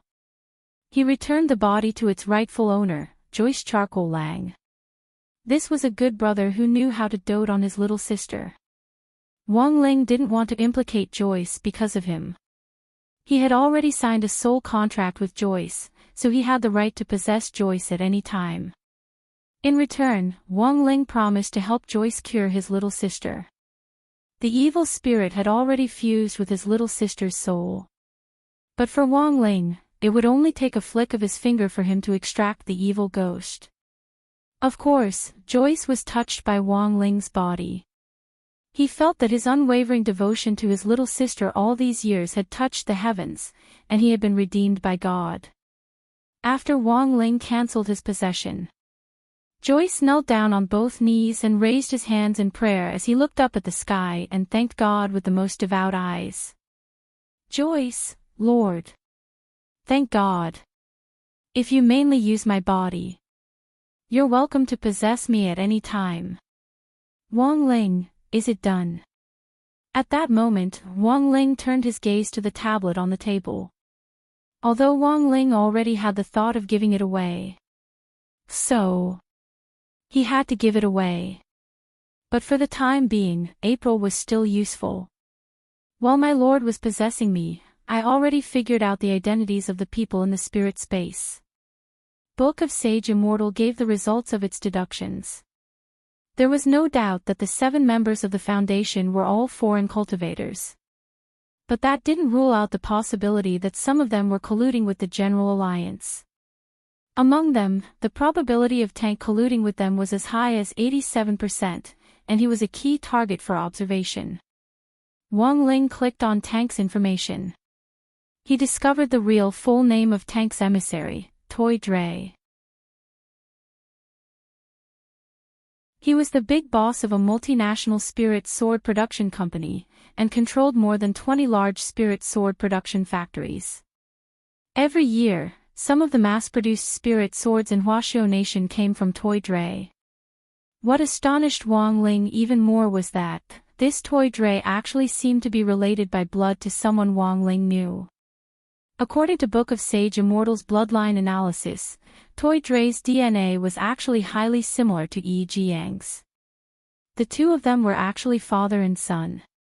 But Yi Jiang had been alone since he was a child. It was only after General Yi had taken a fancy to his talent that he had accepted him as a disciple. His life had gradually gotten better. To be honest, if it wasn't for this bloodline data, it was hard for Wang Ling to imagine that Yi Jiang had foreign blood. It looked like Yi Jiang might have inherited more of his mother's genes. And his mother was definitely an authentic Eastern beauty. Keep investigating. Wang Ling continued to give orders to Book of Sage Immortal. He needed to know who on earth Yi Jiang's mother was. As long as his mother was on Earth, he would be able to find some suspicious clues through a large database. It might take some time to find them. But Wang Ling had plenty of time now. In fact, in the data provided by Book of Sage Immortal, Wang Ling also discovered another interesting set of data. That was the inference about the identity of Messenger of Judgment number 4. Although Book of Sage Immortal gave a 76% probability to a person called Michelle, there was still a 24% probability. It was very likely that this Michelle had already been switched.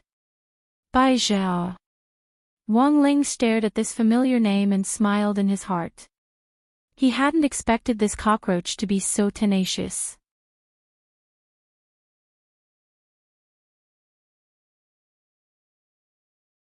Chapter 1239. Today's Bai Zhe indeed couldn't be mentioned in the same breath as before. Wang Ling could sense that Bai Zhe's combat strength had improved significantly. But the only thing that hadn't changed was his excessive self-confidence. Excessive self-confidence was conceit. This was also why Wang Ying had taken a liking to Bai Zhe at first, but hadn't put him in an important position. Bai Zhe was certainly strong, but conceited could easily cause trouble.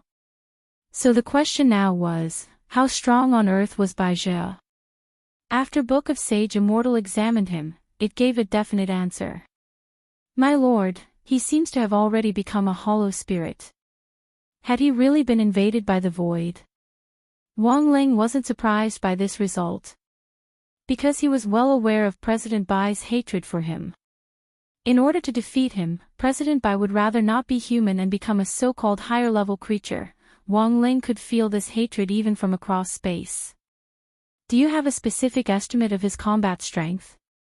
Wang Ling asked Book of Sage Immortal. It's not easy to calculate, because my current understanding of void creatures is still limited. But the first thing Bai Zhe did after becoming a hollow spirit was to absorb Devil Gut Fungus Lord. This is a creature that has been enlightened by my lord. So right now, he might be stronger than Wang Jin at his peak. Above venerated immortal was Dao Master. In other words, this person's current strength was indeed immeasurable. Back when Wang Jin had come down from Ninefold Star to seek an explanation from him, Wang Ling actually wasn't afraid. With one glance, he could tell that Wang Jin could probably withstand 5 slaps from Wang Ling at his peak. By punishing Wang Jin, the Heavenly Tao Governing Committee had actually saved his life. Otherwise, Wang Jin's soul would have long been destroyed by these 5 slaps. President Bai, who was now called Su Bai, was now stronger than Wang Jin, which instantly piqued Wang Ling's interest. Was the 10 dragon subduing slaps, which had been sealed for so many years, about to be unsealed? Elsewhere, the initial test results for the red decoction were out. Immortal Toya had never seen a substance in the decoction before. But after comparing the medicinal properties, Immortal Toya was able to find a spirit plant with a similar effect from the existing stock of medicinal herbs on Earth, but it was far less effective than the red decoction. In the Great Hall of True Venerates, Immortal Toya took out a round azure magic bowl. By touching the magic orb, he could project the images in his mind into the void. First of all, we can confirm that the spirit plant used to brew the red soup does not exist on Earth. Let's call them void plants for now. Immortal Toya said, after a reliable comparison, the medicinal properties of this void plant are similar to those of returning grass on Earth. Returning grass. Hearing this, Sunny Yuan nodded slightly. He was in the production of medicinal pills, so he was naturally very sensitive to the names of some spirit plants. The returning grass was a rare and endangered spiritual plant. It was also the main ingredient used to make the resurrection pill. It could draw back a person's soul at a critical moment and save a person's life. It was used for those critically ill patients to hang on to air. As Mr. Carown said, ethereals are a type of high-level creature. It took them a very long time to evolve themselves to the point where they have no form and are like light and wind.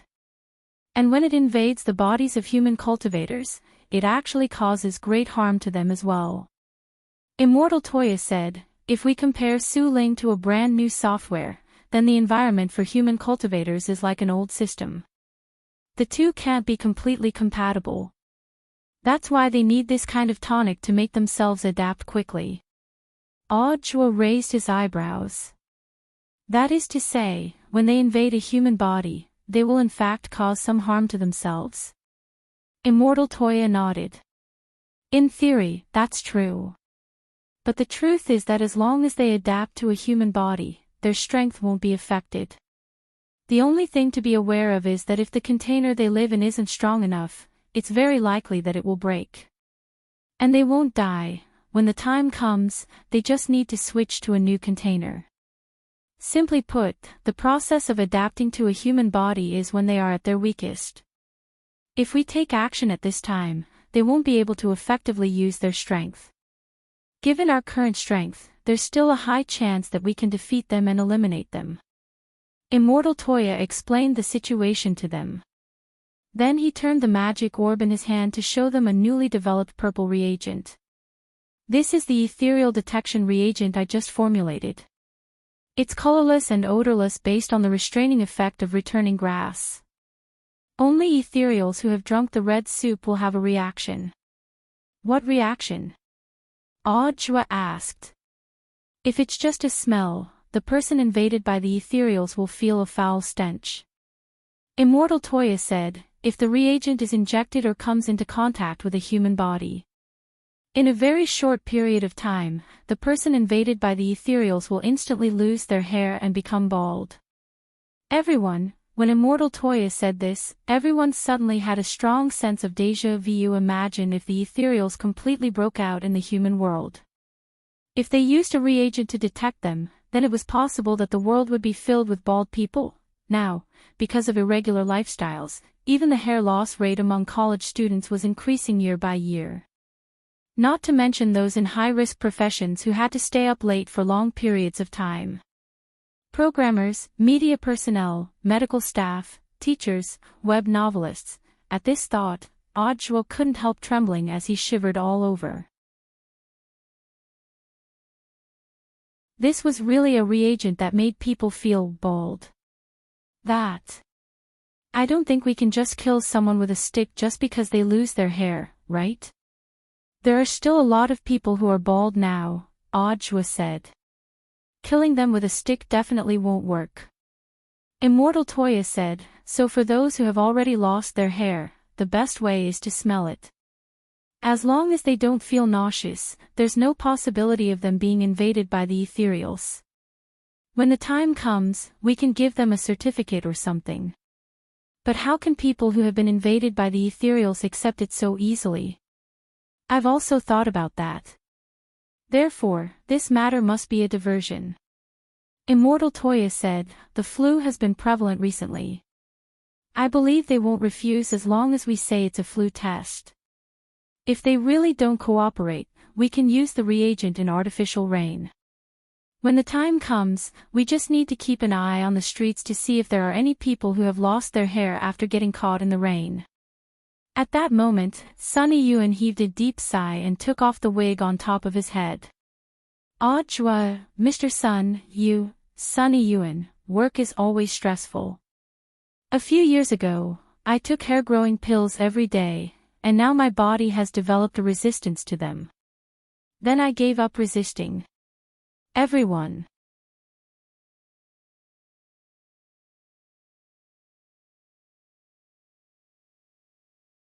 Chapter 1240. The successful development of the hollow test reagent finally gave everyone in Battle Sect a glimmer of hope. Their war with the hollow had already begun. But unlike previous battles, there was no smoke in the early stages of this war.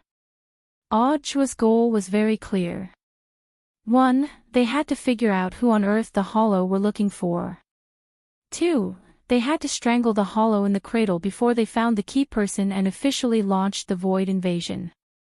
"I'll take the reagent back," Old Man Sun said at that moment.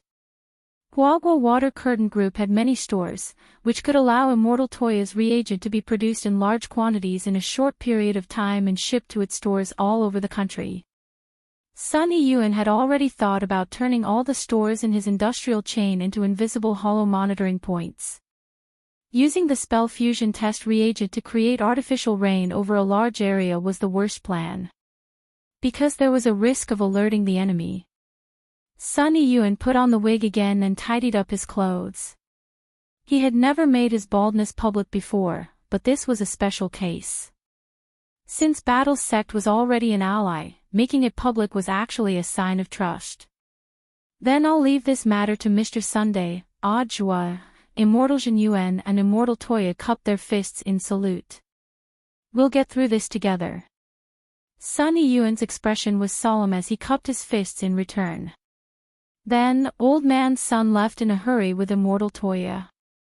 As the reagent developer, Sun Yiyuan had already made an exception to hire Immortal Toya as chief engineer. Developing reagents was also a frontline job. Immortal Toya was deeply proud of this. Doctors were benevolent, and alchemists were also medical workers. Immortal Toya was naturally duty-bound. And so, in the early morning of November 26th, thanks to Battle Sect and Huagua Water Curtain Group's cooperation, the ins and outs of the whole matter had basically been figured out. Although there were still a lot of doubts about the matter, the general direction had been set. In just a few short hours, Immortal Toya had swiftly developed a reagent to detect the Hollow. This speed was jaw-dropping. "We've already started work on the reagent, but Mr. Keon, there's something else we need your help with." Not long after Old Man Sun and Immortal Toya left, Jua turned to look at Keon again. Keon was a smart man, and actually knew very well what Jua wanted him to do. To be honest, he wasn't mentally prepared. Now, Keon's mood was abnormally tangled and nervous. Jua saw that the hand he used to light his cigarette couldn't stop trembling. "I'm not afraid, I'm just..." Kun tried to explain. "I understand." Jua stepped forward and patted Keon's thick shoulder. Now, the responsibility of revealing the truth had fallen on this man's shoulders. After finishing the cigarette, Kun pressed the cigarette butt into the ashtray at the side. Then, he took a deep breath and tried his best to calm himself down. "Mr. Jua, I'm ready." Kun stood up. Jua had already prepared a live stream room on his side, and everything Keon said would be broadcast online to all over the world. In the information age, the power of the internet could not be underestimated. Once the traffic piled up, it could be even more terrifying than the power of live TV. According to the plan, Keon would reveal the ins and outs of the entire incident in 2 parts. In the first stage, they could not reveal anything about the arcane church for the time being. They needed to let the detection reagents run on the market and distinguish between friend and foe. When the time was right, the second stage would be when the truth would be revealed. Keon would reveal everything that the Foundation had asked him to investigate for the past 20 years. This would also include the truth about the Void invasion. Of course, in order to protect Keon, Jua would protect Keon's identity in the first stage, and would only report the first incident as a researcher in Battle Sect. As a result, in just the morning of the same day, the video of the first stage of the War Sex report spread across the entire internet at lightning speed. Daoist Guang was the head of Battle Sect's online information department. With the help of the current Big Brother in the live streaming world, the speed at which the news spread was simply appalling. In the morning courseware, Wang Ling realized that most people were discussing this matter. The main thing was that in order to let the test reagent circulate and also so that the arcane church wouldn't be suspicious, Jua had exaggerated the report a little. In number 60 high school alone, a lot of students and teachers were starting to panic about their hairlines. After class, there was a long queue at the entrance to the men's and women's toilets. It wasn't to go to the toilet, it was to look in the mirror. Is the bald head flu virus that Battle Sect is talking about real? Is there a virus in this world that can make people bald? In class, Hirogwa stroked his beautiful hair to confirm that it was still very healthy. The person who was least worried about this matter was Super Chin, because he had a buzz cut to begin with. For him, to be bald or not to be bald. Actually, there wasn't much of a difference. F***K. I saw some people online say that they're already bald. They lost a lot of hair in one night, and they suspect that they might have this bald head virus. At that moment, someone cried out in alarm as he scrolled through his phone. Where? Let me see. Hearing this, everyone gathered around to watch the excitement. This was just a screenshot of a chat log. It was full of text, and there weren't even any pictures. Wang Ling sighed disinterestedly. Now that the bald head virus was a hot search topic, there would always be people who liked to take advantage of this opportunity to freeload. The internet spread too quickly, and without a full understanding of the unknown, it was very easy for people to believe all kinds of rumors made up by people with ulterior motives and marketing accounts that had popped up online. As it turned out, people were even more afraid of baldness than of coughing and fevers. After Audiobook's announcement, Wagwa Water Curtain Group very quickly set up testing sites across the country. They even mobilized all their employees to carry out epidemic prevention work, set up testing sites in major public places, and linked hospitals to isolate suspected people. This kind of reaction speed was already godlike. In fact, the vast majority of people weren't at risk of baldness. All this was just a pretense to identify a hollow spirit. Sitting in his seat, Wang Ling quietly watched the performance from the Battle Sect. On one side, someone was working hard. On the other side, someone was vigorously spreading rumors for the sake of traffic. In just one morning, ginger and garlic had been sold out in the market, just because a marketing account said that garlic and ginger could prevent hair loss. Wang Ling, I remember that you have garlic-flavored crispy noodle snacks, right? Do you want to contribute some? At that moment, someone turned to look at Wang Ling and asked. Wang Ling's heart was on the verge of collapse. This person, what the hell was he thinking?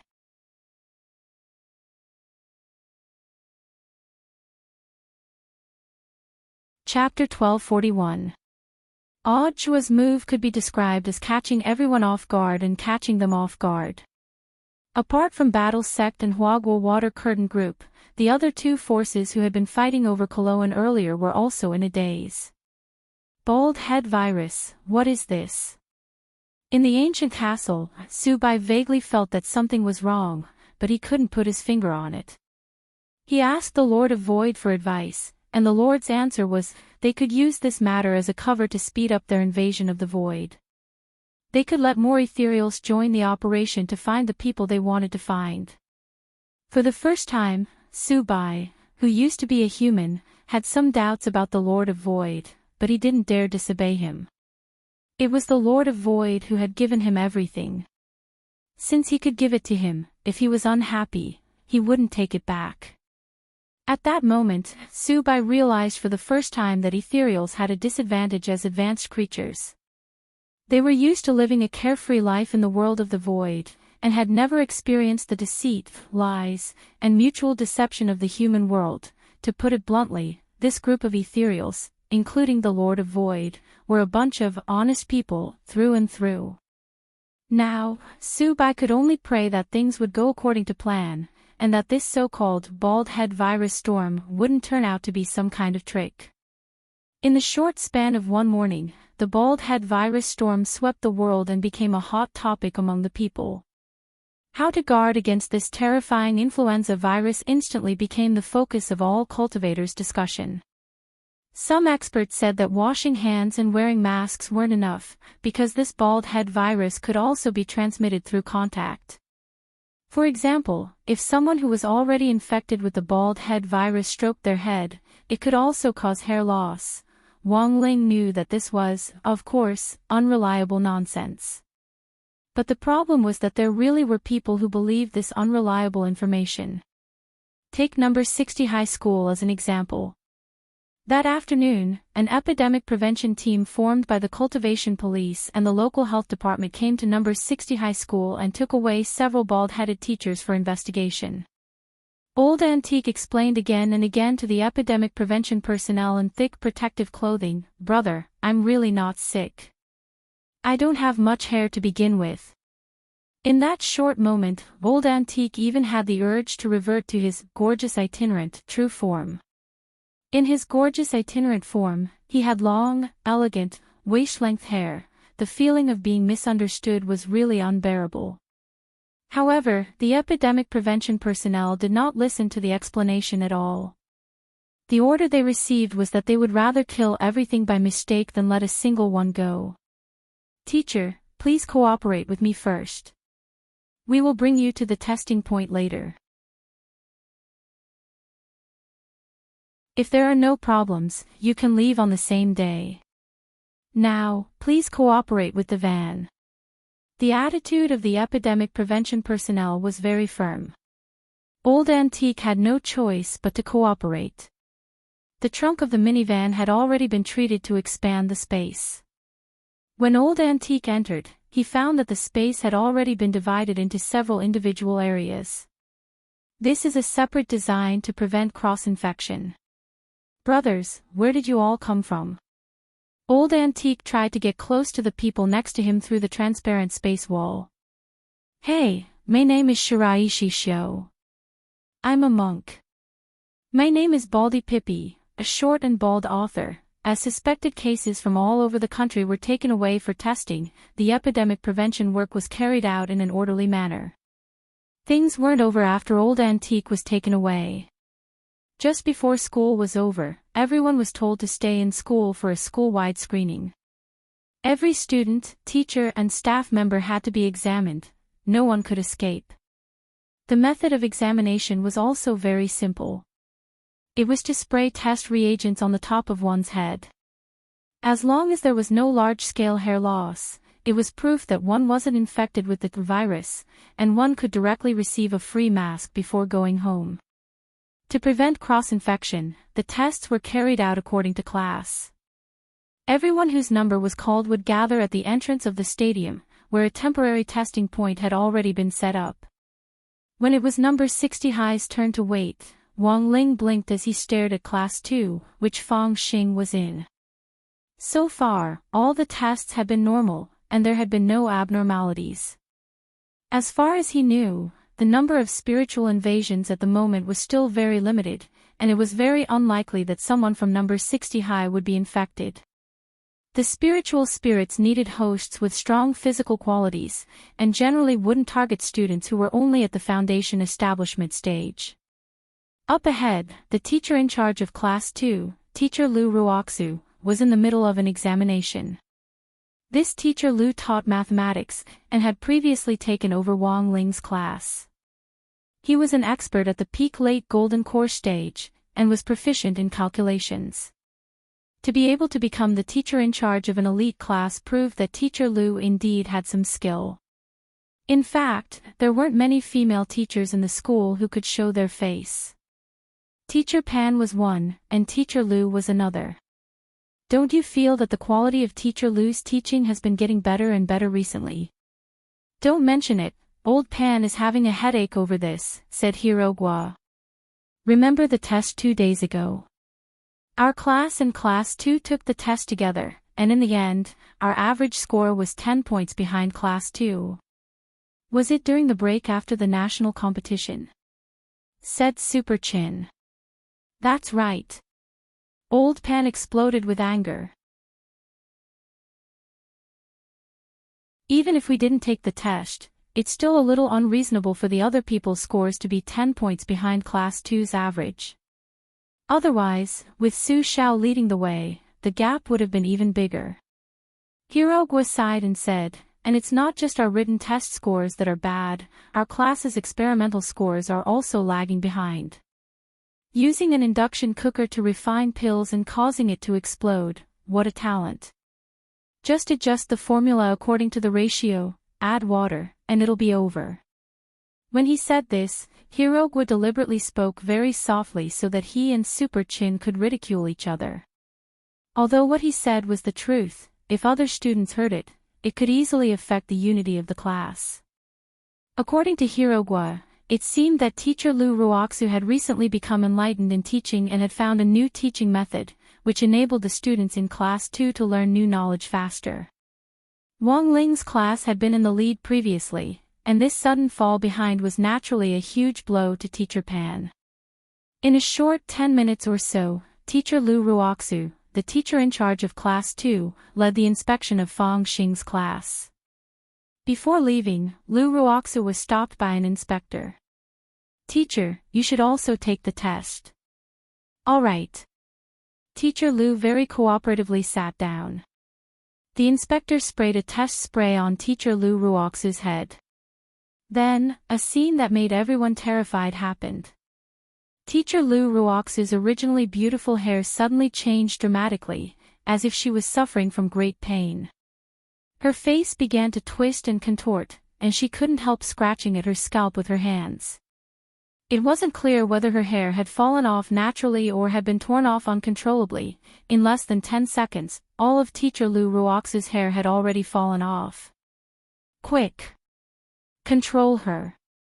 The inspector and the surrounding students and teachers were all startled. Teacher Lu Ruoxu, who had gone berserk, had completely lost control. Boom! Bam! She abruptly stomped on the ground, and her whole body swiftly flew out, crashing through the gym ceiling. A pair of red high-heeled shoes pierced deep into the floor of the stadium like nails. It looked like this hollow spirit was trying to escape. But Wang Ling wouldn't let her do as she pleased. He would use the Great Gravitation spell. He immediately decided to use the gentle spell as much as possible. Without harming teacher Lu's body, he would keep her here. But in the next moment, a huge light flashed on the horizon. A meteorite fell from the distant starry sky. It was directly in the direction of number 60 High's gym. The corner of Wang Ling's eye twitched. He had tried his best to control his strength, but it seemed that he had still used a little too much force.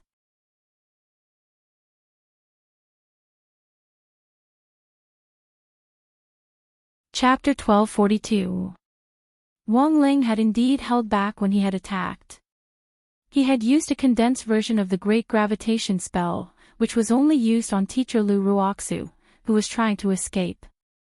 This was a lock-on skill.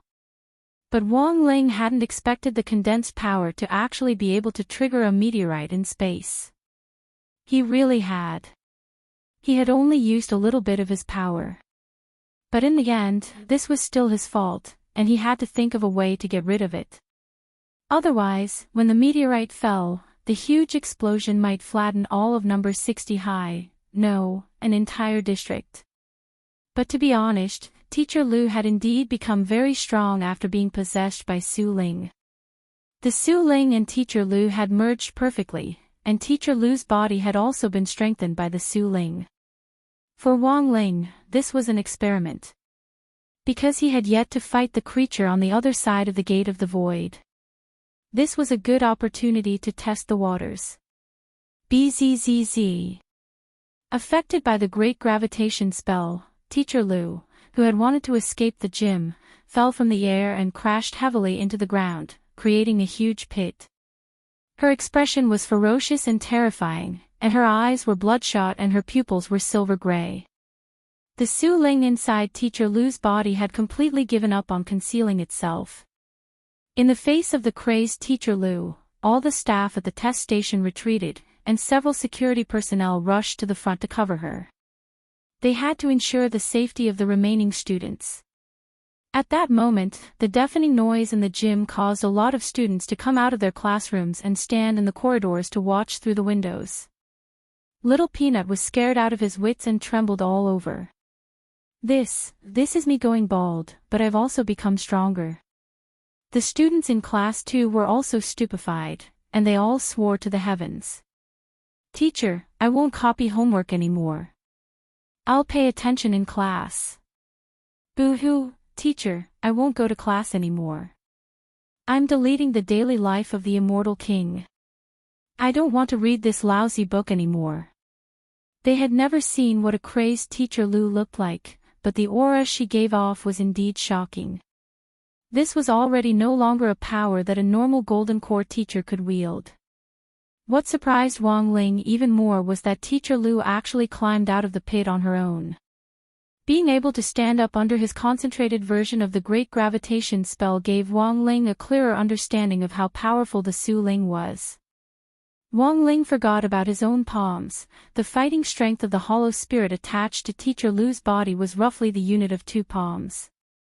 However, he could not do it directly, because the body was still Mr. Lu's. He had to find a way to force the ethereal out of Mr. Lu's body. The Grand Purification spell was ineffective, because the ethereals were not evil spirits, ghosts, or viruses. They were complete high-level creatures, and the power of the Grand Purification spell could not work on Mr. Lu's body. In this situation, he could only think of another way. He looked up at the sky. The meteorite that had fallen due to the great gravity spell was now moving toward him at high speed.